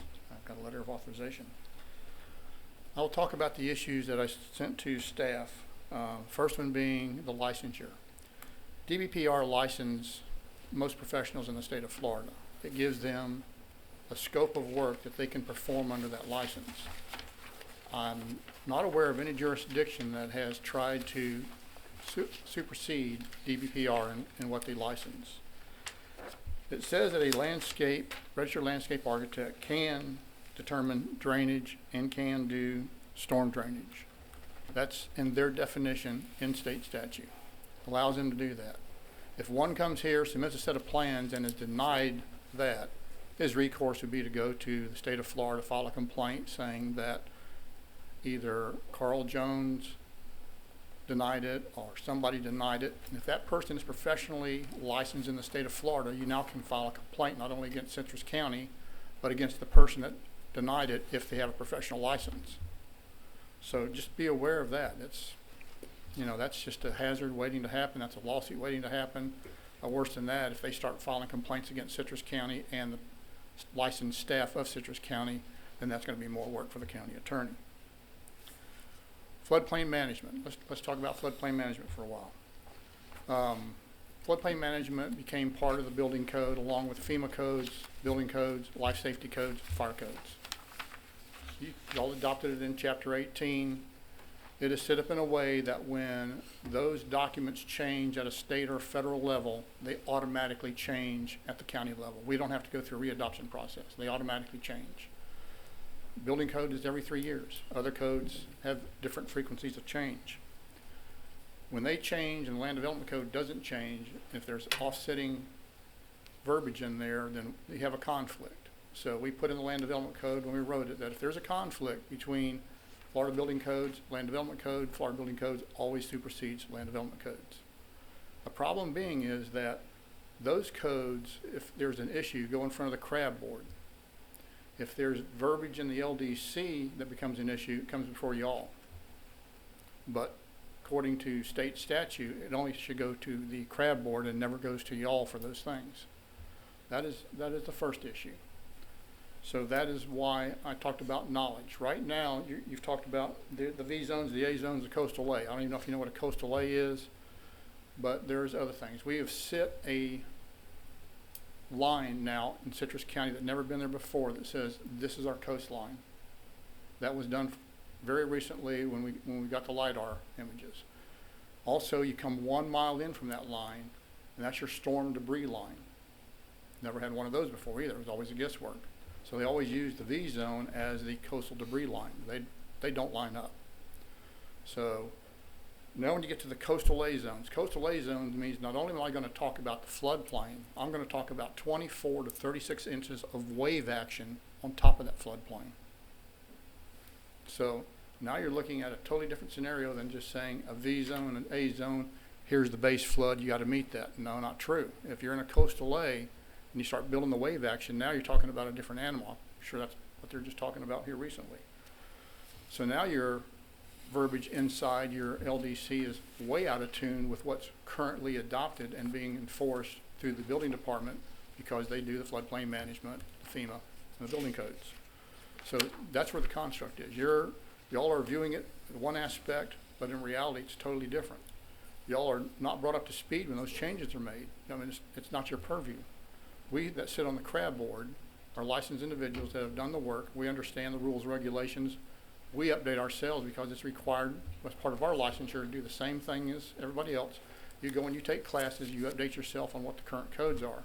When you build to the current code. So you better know them when you do your project because if you don't, you're not going to be in business long. Do we do licensed architects for landscaping that can do that? Yes, we have in the past, submitted. It says right here that they can do that. What he's talking about is if I do a DRA and I do an overflow and I do some kind of orifices to regulate the amount of water that goes over there, can the licensed landscape architect do that? No, that's totally different than what y'all are talking about. That is a DRA that's done through SwiftMud or done through one of the other state agencies. The picture that you were shown that had a ramp that goes down into the water, that was done years ago. Right now, if I want to put a ramp in, if I can even get a permit for that. If these new rules and regulations were there, you would not be able to do that because you would have to catch that water before it gets into the waterway. We do it all the time on FDOT projects. If you have water that's flowing onto an FDOT road, you cannot flow that water onto their road. So they have designs of materials that you can catch the water just as it's leaving your property, divert it back onto your property, and that water never reaches it. You can do the same thing with a boat ramp. But, you know, trying to get a boat ramp or dock or any of those things now is a nightmare. You're going to go through several state and federal agencies. They have their own monitoring rules. We do SwiftMud DRAs for years. They're monitored every 3 years. We have to turn reports back into SwiftMud. If you don't, they will take legal action against the homeowner or the property owner. So that system's worked. It's done for years. It's strange to y'all, but it's not strange to us because we do it. 3 years, 5 years, not really a big difference to us. So that's something you should put into play. That's something that should be done, and don't just discount it because it's a new system. It's a system that's worked in the state. We'll talk about structures. When we sat down with a group of us, county staff, private, we came up with what do we do for structures so that we can put stuff in that doesn't block a view versus stuff that blocks a view. We came up with 12 inches. Swimming pools, water features, fish ponds, you know, sidewalks, whatever you want to put in that's 12 inches or less is not going to block a view. If it's on top of a engineered drainage plan, then it's going to be accounted for. It's whatever that feature is, it's not going to get into the water system. You do not want to degrade the water column. That's what we're basically all looking for. Take a sample of the water column before we start construction. When we get done, it should be equal or better. 3 years down the road, it should still be equal or better. So that's what we're looking for. You get above 12 inches, now you're going to block views. And now we're coming into what y'all are talking about. I'm going to go above 12 inches, I'm going to block a view, so I have to meet different criteria than if I'm 12 inches or below. 12 inches or below is going to be automatically approved if it's on top of an engineered site plan that has drainage in it because you're going to account for it. 100 feet, 0 feet, 50 feet, don't care. We're going to do an engineered site plan. I've done them for years on commercial properties. So get down south, you get into some of these subdivisions, they require it. They require you to have those in there already, so it's done throughout the state, you know, and they're zero. You know, you want to live there for 2 years and all of a sudden you want to add something that's above 12 inches or below 12 inches, makes no difference. You're changing that drainage plan. So you're going to have to get somebody to come back out, recertify that drainage plan with the new features you want to put in, just like if you're doing a room addition, and resubmit it in, and that will become the new thing. Why are we documenting this with the clerk of the courts that you have this feature on your property? To protect home buyers in the future. Title company comes in, does a search, sees that document on the title. That's a cloud on the title that they need to make the new buyer aware of. The new buyer is going to find out what is that. They're going to come to the county. The county's going to say, well, here's what you have to do. You're 2 years into a 3-year cycle, or 1 year into a 3-year cycle, or 5 year, whatever it is. At this time frame, you're going to have to submit these documents back to us to show that you have not modified the original drainage plan. So, that in a nutshell. What I'm concerned about is that when we have any variances or we have an appeal of what the building official, which is the floodplain also, if he makes a determination and somebody wants to appeal that, it comes in front of the CRAB board. So when we have competing documents here that says it's inside the LDC, it comes before y'all, it's inside Chapter 18, comes in front of us, you could possibly have 2 different rulings. So we just want to make sure that the stuff that was put in there years ago about basically flooding or your floodplain management, FEMA rules, that needs to come back out. You just need to reference Chapter 18 saying that if you want to build here, you need to go and look what's required under Chapter 18, and that has all of its mechanisms in place for us to monitor and watch that. Y'all don't have the knowledge that we do. Your knowledge is in the LDC, which is development regulations. We're in here to see the FEMA codes, floodplain codes, building codes, fire, life safety, to make sure all those are complied with. So that's what I was getting at when I was saying that y'all are not familiar with what we are, because as developers, builders, contractors, we have to be that. Or we'll be submitting to the county, getting turned down, we'll be having clients that are not happy with us. So that's what I meant by y'all's lack of knowledge on those portions, because there's thousands of pages. If you open up chapter 18, start at the top, and you read through the entire document, there's thousands of pages. Then you hit the references that take you to elsewhere that you need to reference for that. FEMA's full of those. The Floodplain Management, Florida Emergency Management, full of those. So it's not just what you read in 18. Now you've got to tap and go out and read all of the stuff that is to that. So there's a wealth of knowledge that most people outside of the building industry and the engineers and the architects that deal with it every day, just, you can't put your fingers on it. It's too much knowledge. I got my Class A license in '73. Still don't know it all. Been practicing ever since then. Third generation builder. Developed thousands of lots in the Brandon area. It changes constantly. You're constantly modifying yourself with all these changes. And I'm just trying to make sure we don't have you looking at something that we should be looking at and making a ruling when actually we should be doing that. And the best way to make sure that there's no conflicts is just to totally bifurcate the two items. Any questions? Mr. Chair, can I ask him a question? Absolutely. Mr. Hall, can you give me your opinion on the coastal A and the V zones on the setbacks specifically? Do you think the Florida Building Code, is there anything in there? On the setback issues, I'm talking about for 12 inches and above, is basically what I'm talking about. No, y'all should control that. When it gets into the drainage and the items 12 inches and below and doing engineered, drainage plans and stuff like that, that should be with us. So you're looking at two different animals. One is purely visible, 12 and above. The other is taking care of the physical aspects of how do I deal with everything to make sure I don't degrade the water column. Okay, so that's the stormwater portion of it. I'm talking about like just the building. Yeah, The overall building safety. Do you think building in a velocity zone and a coastal A zone is smarter to go closer to the water, or is it negligible? It's negligible. I mean, if you look at the counties south of us, I've built in Hillsborough, Pinellas, Pasco. We have seawalls, riffraff there. We go right up to it because the engineered drainage plan is going to account for that. And we keep hearing from the environmentalist, please don't put grass or landscaping in the last 15 feet before you get to the top of the seawall or top of the riffraff.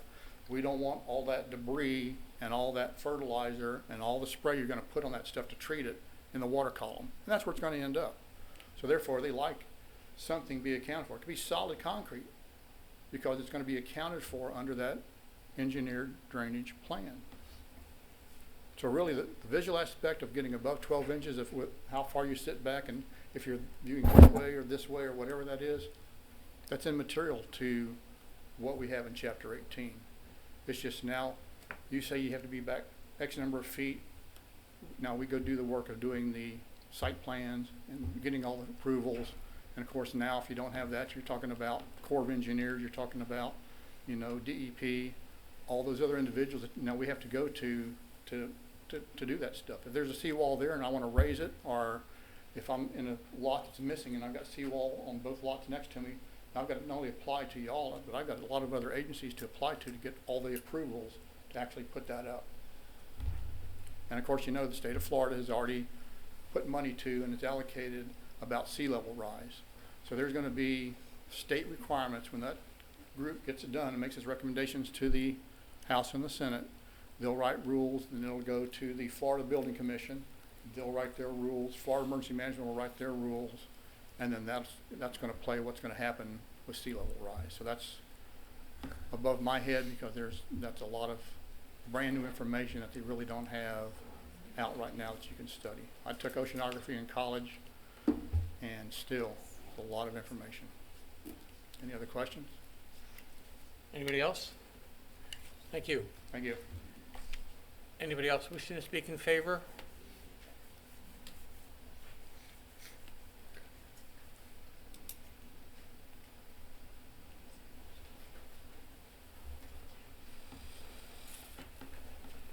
Good morning. For the record, I'm Brenda McKenzie with McKenzie Permitting and Consulting.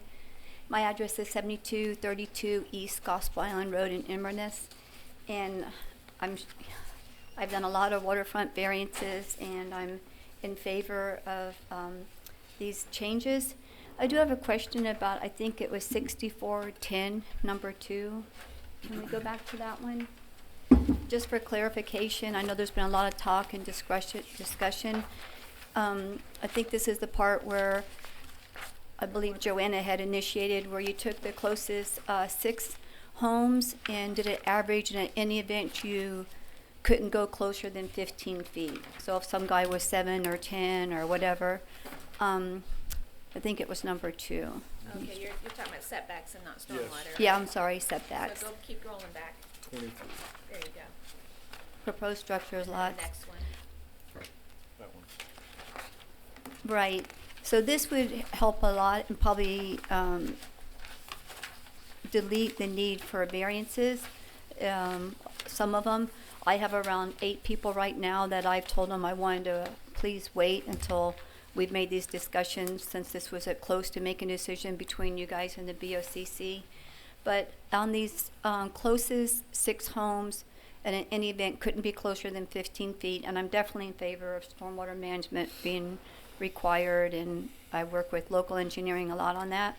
But was this also for CAZ, V-zone, and AE? I just want to make sure I'm clear on that. Is it for the CAZ and V-zones?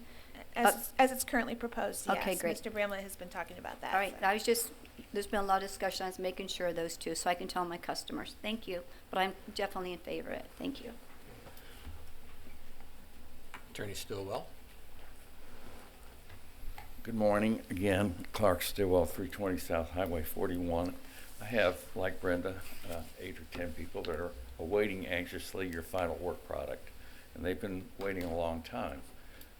So whatever you do here today, I ask you to do something and pass it along so we can get a final determination by the Board of County Commissioners. These people have essentially put their lifestyle and their living on hold pending this, and they deserve an answer. The proposals are going to be great in platted existing subdivisions like Riverhaven. I can tell you that it's still going to be very problematic in the coastal, in the lakes area, in the rivers regions where you don't have these large platted subdivisions and existing seawalls and all that. Do you have one question? If I don't have a seawall and I build a seawall, do I get the benefit? Think about it. And then very quickly, the stuff about stormwater treatment is great if it treats pre and post, but I haven't heard that yet set forth. And what I mean by that is if I got a house and I'm adding a deck, or if I've got a house and I'm adding a pool, or I've got a house and I'm adding on to that house, and that house pre-exists code, modern code, if they're going to get the benefit of these variance standards, they should treat the existing house stormwater and the new stormwater. That's what Mr. Sarinsky talked about, a net environmental benefit, and that's how you get there. If you're just going to treat for that new deck, you're not getting where I think we all want to go. I want to talk a little bit about view. Mr. Bass is correct. Your view is blindfolds. You don't get 180 degrees. So if I have a deck or a pool, I would suggest to you that a vertical improvement, a screen room on top of that deck or that pool is appropriate in coastal areas. There's a 92 variance. I didn't bring it, but the guy's hardship was he needed a screen room because he couldn't live with the no-see-ums. And that was approved. So that's another item I think you truly need to look at. And in that regard, if, you know, Gaston talked about 12 inches, a guy can put a 6-foot fence up all the way down to the water in a single-family residential area if he wants to. Talk about impeding a view. That's going to be far greater than any screen room. And then the final comment is on the floodplain 50-foot setback. FEMA model ordinance does not have a setback at all. Only Citrus County has put that in. And the way your code reads is if you need a variance from that 50-foot floodplain variance, you have to meet the standards in that particular section. I believe it's 3510, but you also have to meet the standards in section chapter 4. It's a double whammy.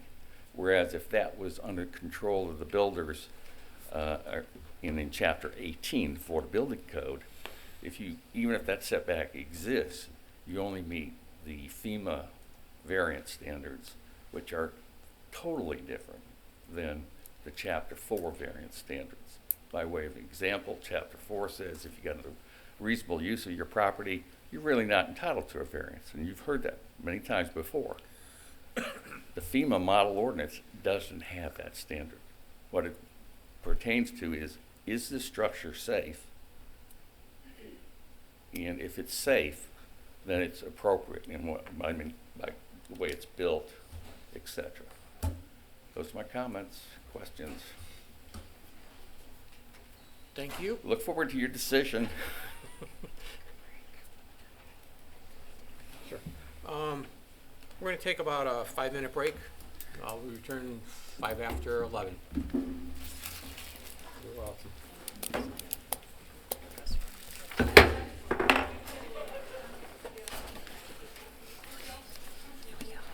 We are going to return to our meeting on 0A-21. 22. Sorry about that. 01. Anyone else would like to speak in favor of this application? Anyone else wishing to speak in favor of this application? Anyone else wishing to speak in favor of the application? Seeing none, we will move on to anyone that would like to speak in opposition to this application. Please step forward.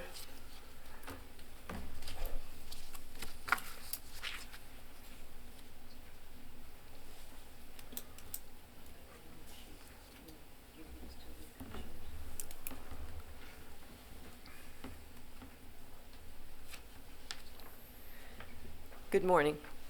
Maxine Connor, Homosassa. Speaking today for Sierra Club Adventure Coast Group.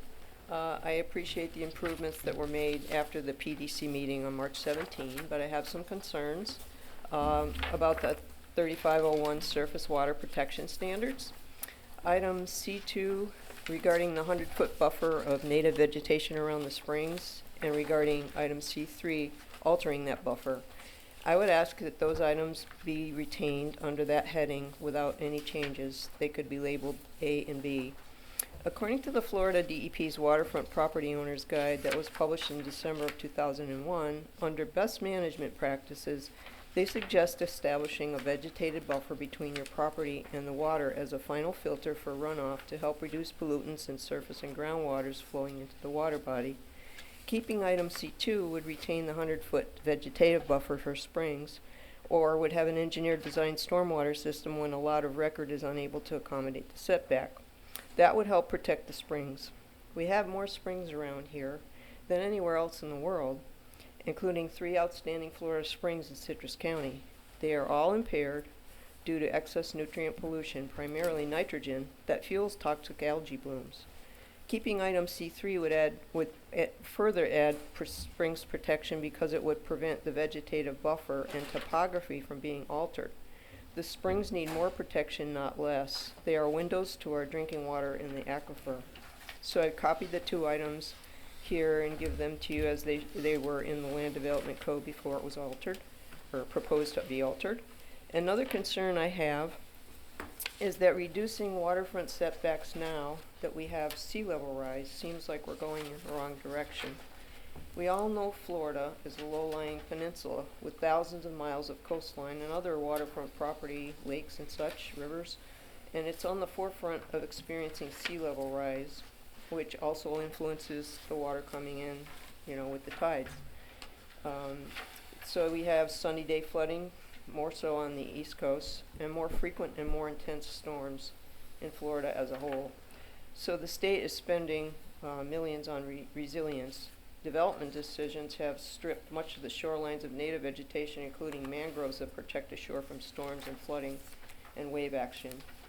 So reducing waterfront setbacks exposes more property to damage. Scientists have discovered that sea level is rising at an increasing rate. So please reinstate the 2 sections of the surface water protections regarding vegetative buffers and an engineer designed stormwater system to protect our springs from continuing damage. And please don't reduce the waterfront setbacks as much as proposed. And thank you for the opportunity to comment today and for what you do. Thank you. Anyone else wishing to speak against? Yes, sir. Yeah, Charles Lee, representing Audubon, Florida, an organization. I hope I'll be given 5 minutes. Hope I'll be given 5 minutes. Do you have a letter on file? I believe I do. A long time ago. Please make the presentation. Okay. I'd like to remind you of the conversation we had at the last meeting about the 2 different situations. And if I can, Chairman Bass, I'd like to bring this to you and enter it in the record. You may give it to the recording secretary. Show it to you, it would be helpful. We have 2 very different situations regarding lots that are on interior canals and lots that are facing open natural bodies of water. We have suggested amendments that deal with this situation. And I'd like to ask that these be passed out to you if you don't have them already. They have them? They have them on blue. Yes, we have them. Okay. What these amendments seek to do is to deal with the situation of the divergence between interior canal lots, and we're suggesting that the interior canal lots would be treated the way that you are proposing to treat them now in this proposed rule, with essentially limiting it to a 15-foot setback. However, we're suggesting in the case of lots that are on open water, 250 feet or broader, that you do not do that, and that you retain the 50-foot setback provision. But we are also suggesting that just like you do in the language currently provided for spring areas, that you have a provision that when a lot of record cannot accommodate a 50-foot setback, development would follow engineered design system that directs stormwater runoff away from the natural water body. I think that this would get the vast majority of those interior lots into a situation where those lot owners would be able to more easily accommodate the building on their lot. And because they are interior canal front lots with canals on all sides, the environmental consequence is significantly less. However, in the case of lots that are on natural bodies of water, like the Crystal River, like the open bays going out to the Gulf, where the issue of breaking waves over these seawalls is a real question. You would not be looking at a 15-foot setback, but you would be looking at more. If they couldn't get the full setback, your staff would be in a position, just as they are with regard to springs, to negotiate to get the greatest practicable setback that they can. Now that could happen without them ever having to come up on appeal, because just as you're doing it in the springs category, you could do it in this category as well. The final thing that we're suggesting is that you bring back paragraph 35012 in the surface water protection standard and keep it. And we think that this should be retained with modifications that we've suggested. And what this would do is to require that in any landscaped area within the zone of the setback, whether it was 100 foot in the case of springs, 50 feet in the case of water bodies, 250 feet wider or greater, or the 35-foot setback or the 15, whichever it was, that if there is landscape coming down to the water, that it be treated not with St. Augustine grass that gets fertilized, but with native vegetation or Florida-friendly vegetation that does not need that kind of care, which is what produces the negative environmental effect. And we've again suggested with regard to this provision that you include a provision that says when a lot of record is unable to accommodate that width of a buffer of native vegetation or Florida-friendly landscape, that the landscaped area shall include that landscape to the greatest extent practicable. And again, that would be looked at on a case-by-case basis. It would be negotiated between the applicant and your staff, and unless they could not reach an agreement, it wouldn't have to come up on an appeal. So I think this would be a much more tractable system to deal with. I think that in those areas where you have open water, it would provide more protection, both for the structure and the environment. And at the same time, the vast majority of those lots that are on the interior canals would be able to fly under the provisions that are in your current draft. Thank you very much. Anybody else wishing to speak against?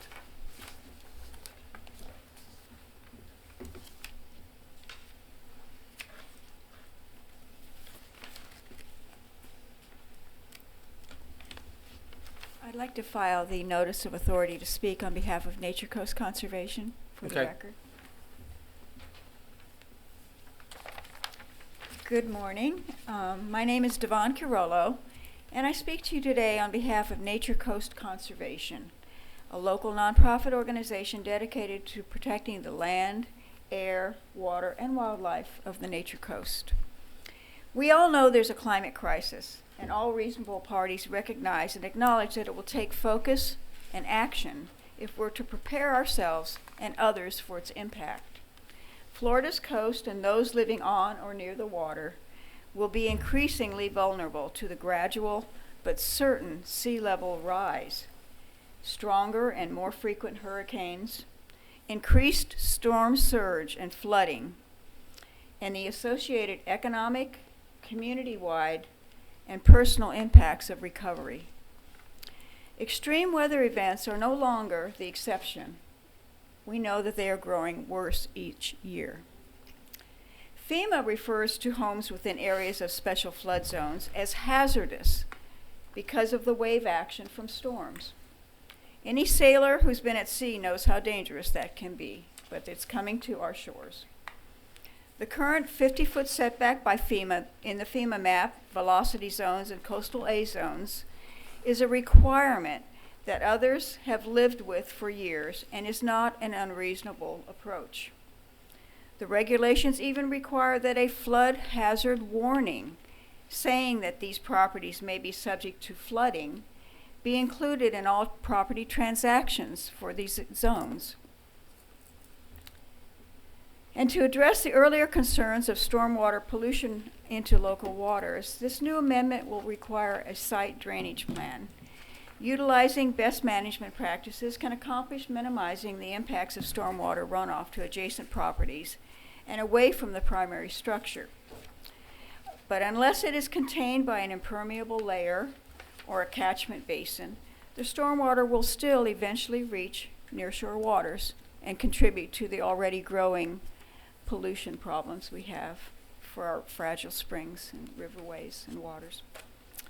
Plus, stormwater engineering is required to be designed to accommodate only the first 1/2 inch of rainfall from the developed area, or the first 3/4 of an inch of rainfall if discharging to outstanding Florida waters.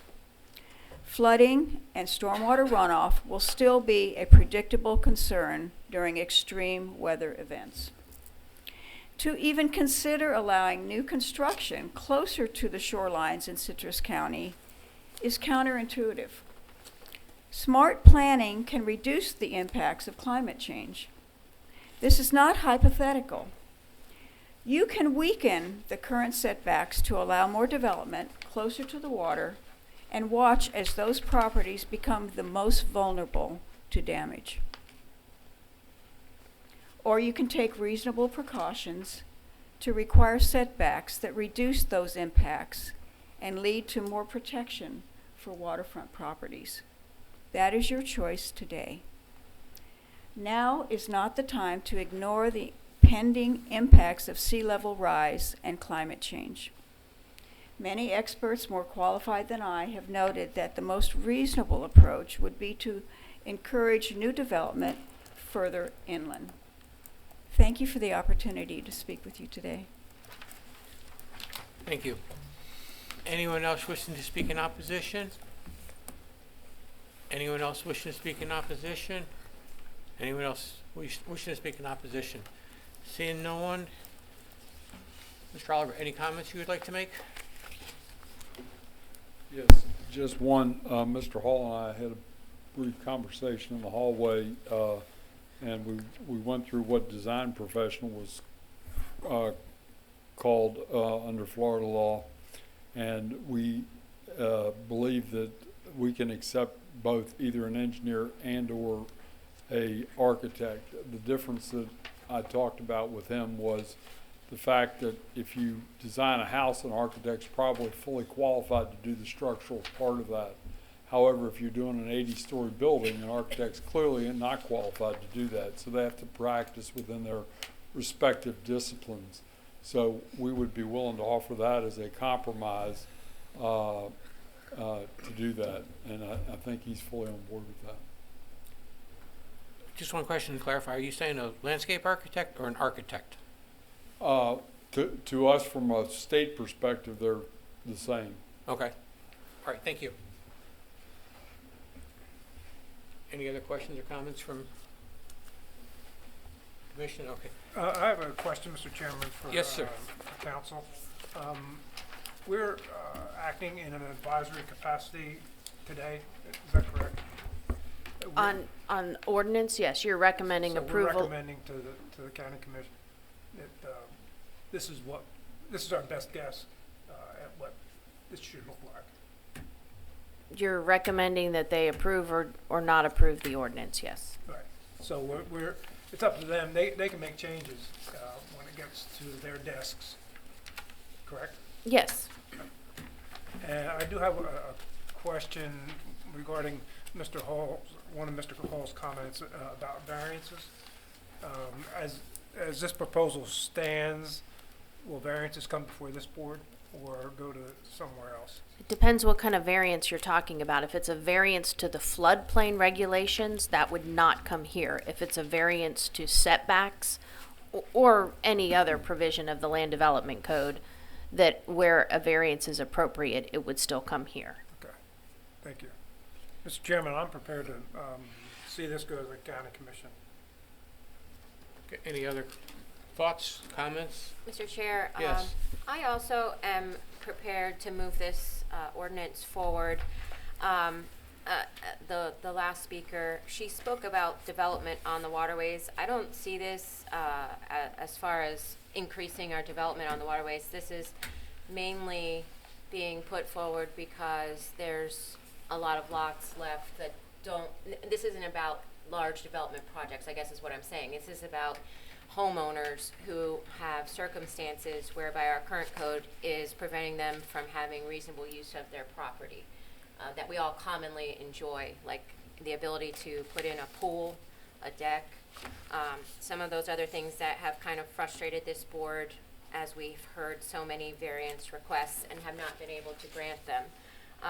I do want, if we can, talk about Mr. Stillwell's comments about the net environmental benefit and whether or not we're talking about pre or post stormwater collection, whereby so if they put in a shed, are we only going to have them manage stormwater for that structure or for the entire property? I don't know if that's been addressed or if anyone can address that.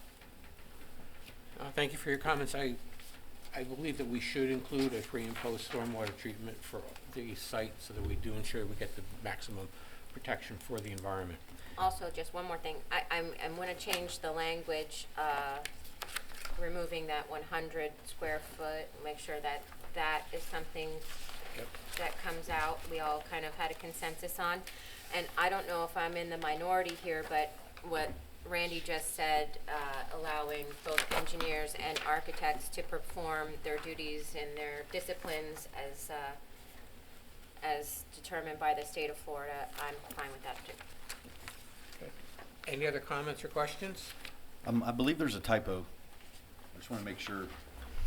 It's 2300, section E3.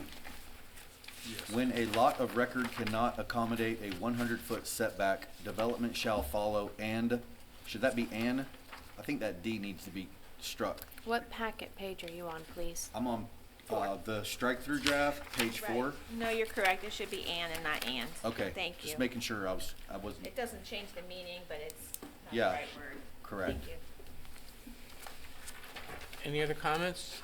Mr. Chairman, regarding whether or not the stormwater protection plan should include the existing facilities, if there's an addition, I think there needs to be a limit. If a person's putting up a shed and he's got a 4,300 square foot house and an acre of property, he shouldn't be required to develop a whole new plan for a minuscule addition to the property, if you get my drift on that. That seems excessive to me. As far the other question I have is the deletion of section 3501. Is that because of this chapter 18? Is that handled by that? Mr. Chairman, could you help clarify that for me, please? Well, I'm sorry, say that again, the we have question? section 3501, which on the strike-through draft is page 4 and most of it. And that whole section has been deleted. Has that been deleted because of this chapter 18? Is that why that went away? I believe it's being deleted because of the setback modifications we're doing. Mr. Stone, it looks to me like A1 is changed because of setbacks. A2 was moved. And then the B, C are removed. So really all we're doing is we're moving some of it around and clarifying some of the language, is what it appears. Right. That's sufficient, Mr. Stone? Do you feel comfortable? Well, I don't know that the elimination of section C has the minimum 15-foot buffer. The site, the element B should not allow land clearing prior to the issuance of the final development order. I don't see that as being onerous. The structures and setback from the springs seems to be covered elsewhere. About the only thing that would be deleted from 3501 would be A1. Is that correct? Is there any other reason to delete the rest of it?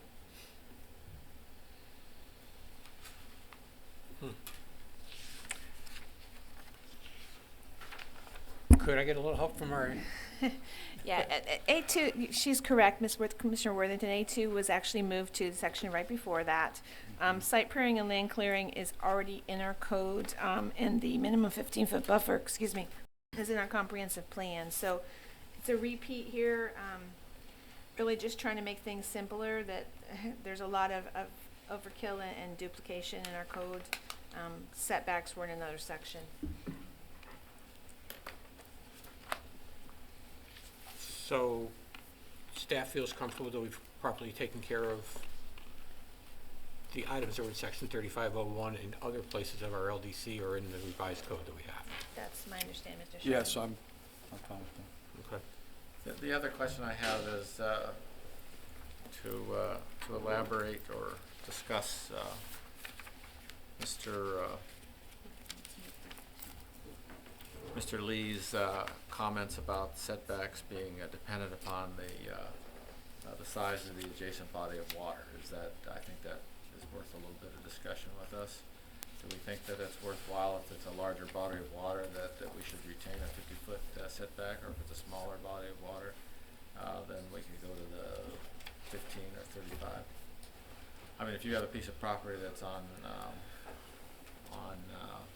Kings Bay and it's open to the sea, or some of these other pieces of property that are open to a large fetch of water, is this something that we should be talking about having a house setback farther than that, as opposed to in a neighborhood canal? Why? Well, I think the size of wave action that you're going to be subjected to is wide. Okay, if you've got waves coming, building off of a mile of water, it's going to be a whole lot different than if you're on a 40-foot wide canal. I think that the building code would handle those types of issues as far as what the structure would be permitted, how it would have to be constructed in order to withstand the wave action. Setbacks, to me, setbacks are about sight distance and runoff. So I don't know how the amount of water in front would make a huge Would difference. affect those two elements. I would say you're correct on that, yeah. All right. That's the conversation that I was trying to have. Yeah. With the whole coastal A Right. and the velocity. But I've been educated that the building requirements are different in those areas. Right. So if you're exposed, the pressures, I guess you will, of the elements that the property may be subject to, it just adds additional layers onto the building requirements. All right, so that is handled elsewhere. Yes, not with us. and I was satisfied with the answer that I received finally. Okay. I still don't think that building closer to the water is smarter. Right. But I've been beaten into submission, if you will. Okay. Then the only other thing was that the setback with respect to the limitations as to the neighboring pieces of property. Contrary to Mr. Bass's opinion, I think that's appropriate to keep, because your view is extend more than just your horse blinders to the edge of your property. Okay, thank you. Any other comments or questions? Yeah, I would just like to mention that we keep talking about like this bowling alley or this panoramic view, but really when you're building on these waterways, you're elevated. Right. Right. You're not like the view that we're talking about is sitting on your lawn chair at the backyard on the ground level at a fire pit. Now you're a little bit more restricted, but you're going to be on your deck above your house. You're still going to have your view. Like these 12-inch requirements and even a 6-foot fence isn't going to really restrict that view. Yeah, I think so. What preserves the view is the 15-foot limitation on the setback. Correct. Or what's adjacent, what your neighbors have built. Right, which that's why that makes the most sense when your neighbors are doing this, and then we're going to say, well, you have to be 50 feet back. Right. But if they're all 30 foot back and you build a house that's 30 foot back, And now you just put a house in an alley. Right, but basically. If your neighbors are 35 foot back and then you go build a house that's 2 feet back from the water line, you've pretty much screwed everybody's view alongside you. Right, which based on what they're writing here with the closest adjacent properties, average setback, that would not happen. Yeah, I think that's a good thing. Well, that doesn't apply to pool screens. No, Say that again? It does. Anything above 12 inches above the Oh, ground. I apologize. Yes, I Mr. feel Brown. like we've covered everything in this. Yes. Like this has been, we've discussed this a lot. Like I think that it's been, if there's been an issue that's been raised, even by the public on the last meeting, some things were brought back. I mean, it's been pretty comprehensive. I don't think that anybody can say that we didn't do our due diligence on this. I would agree with you. Commissioner Barnes. I just want to confirm that we are leaving chapter 18 verbiage and 3520, is that correct? And it's just a reference. It's certainly by Right. no means superseding, changing anything. It's just a reference to, hey, by the way, chapter 18 exists. Anything else, Mr. No, Barnes? that's it, that was my Okay. only concern. With that, do we have a motion? Seeing none? Mr. Chair? Yes. The Planning and Development Commission finds application number OA-22-01 consistent with the Citrus County Comprehensive Plan and Citrus County Land Development Code, and this board recommends is this the right one? Approval of the application to the Board of County Commissioners based upon the evidence and testimony presented and the staff report and conclusions regarding this petition with the changes. Okay, we have a motion. Do we have a second? Second. Okay, we have a motion and we have a second. Any further discussion? And I ask that the changes be summarized so we have a clear record on this. Yes. You are cruel, Mr. Oliver. Okay, we corrected section 2300 E3. We took out the letter D to make that they shall follow an engineered design system instead of and engineered design system. Section 5, which is LDC 6410, removing the in excess of 100 square foot cumulatively provision. All references to professional engineer were changed to professional engineer or architect. And that's all I have, Mr. Sherman, did you have That's all others? I've got as well. Okay. Well, the only other thing would be the, if they have something and they're adding something to their property, are we going to have them prepare stormwater management for the entire property or just for what they're adding? I'm in favor of doing pre and post. I thought we talked about that last time, and you said that that was a good, that was a good point that we brought up, because I'm the one that talked about it. Right. It was a good point. And we said that we were gonna include that language. Where was that added then? It's not. Did you have a preference for trying to do stormwater for just a new structure or everything already there and the new structure? I would suggest do it for everything, to be honest. The reason It's the net environment benefit is what we're looking for. net environmental benefit for one, but the other thing is it gets really hard to parse pieces. Yeah, If right. I put a 10-foot addition or, across the back of my house, then how do I make that work? It should be the entire parcel. Like if we're gonna try and add stormwater, you don't just add stormwater because you added a shed or whatever it is. You just add stormwater and keep all of your stormwater on your Correct. entire site. Correct. So whatever that language So- needs to say in there, however that needs to be read so people can understand what we're trying to verbalize right now, that's what it should say. And then the only other thing is while we're discussing it before we vote, I just want to make sure that I understand the part that we're not really touching here, the accessory dwelling unit. Can we just, it's a cleanup? Yeah. Can you just elaborate? Right. Mr. Hall was concerned that in another section, we say guest cottages are the same things as accessory dwelling units, and we didn't say it in this section as well. That they are, that word is interchangeable, that term. The An guest accessory cottages dwelling are unit. also accessory dwelling units, right? Okay. We do treat them the same as / garage apartments, but it does not specifically say that here. Okay. So that's a cleanup. Okay, yes. cool. I understand. Great. All right. So again, we had a motion from Commissioner Worthington and a second by Mr. Royce. All in favor, please signify by saying aye. Aye. Opposed? Motion carries. Mr. Chairman, I'll say that we did tentatively set this for the commission agenda, if you pass it on, for May 24th at 5:05 p.m. Thank you very much. Appreciate that. Okay, do we have any additional comments from staff? Ms. Couture. Your next meeting, excuse me, you have 3 items on your next meeting on May 5th, and just still a warning on May 19th. That's the long one with 8.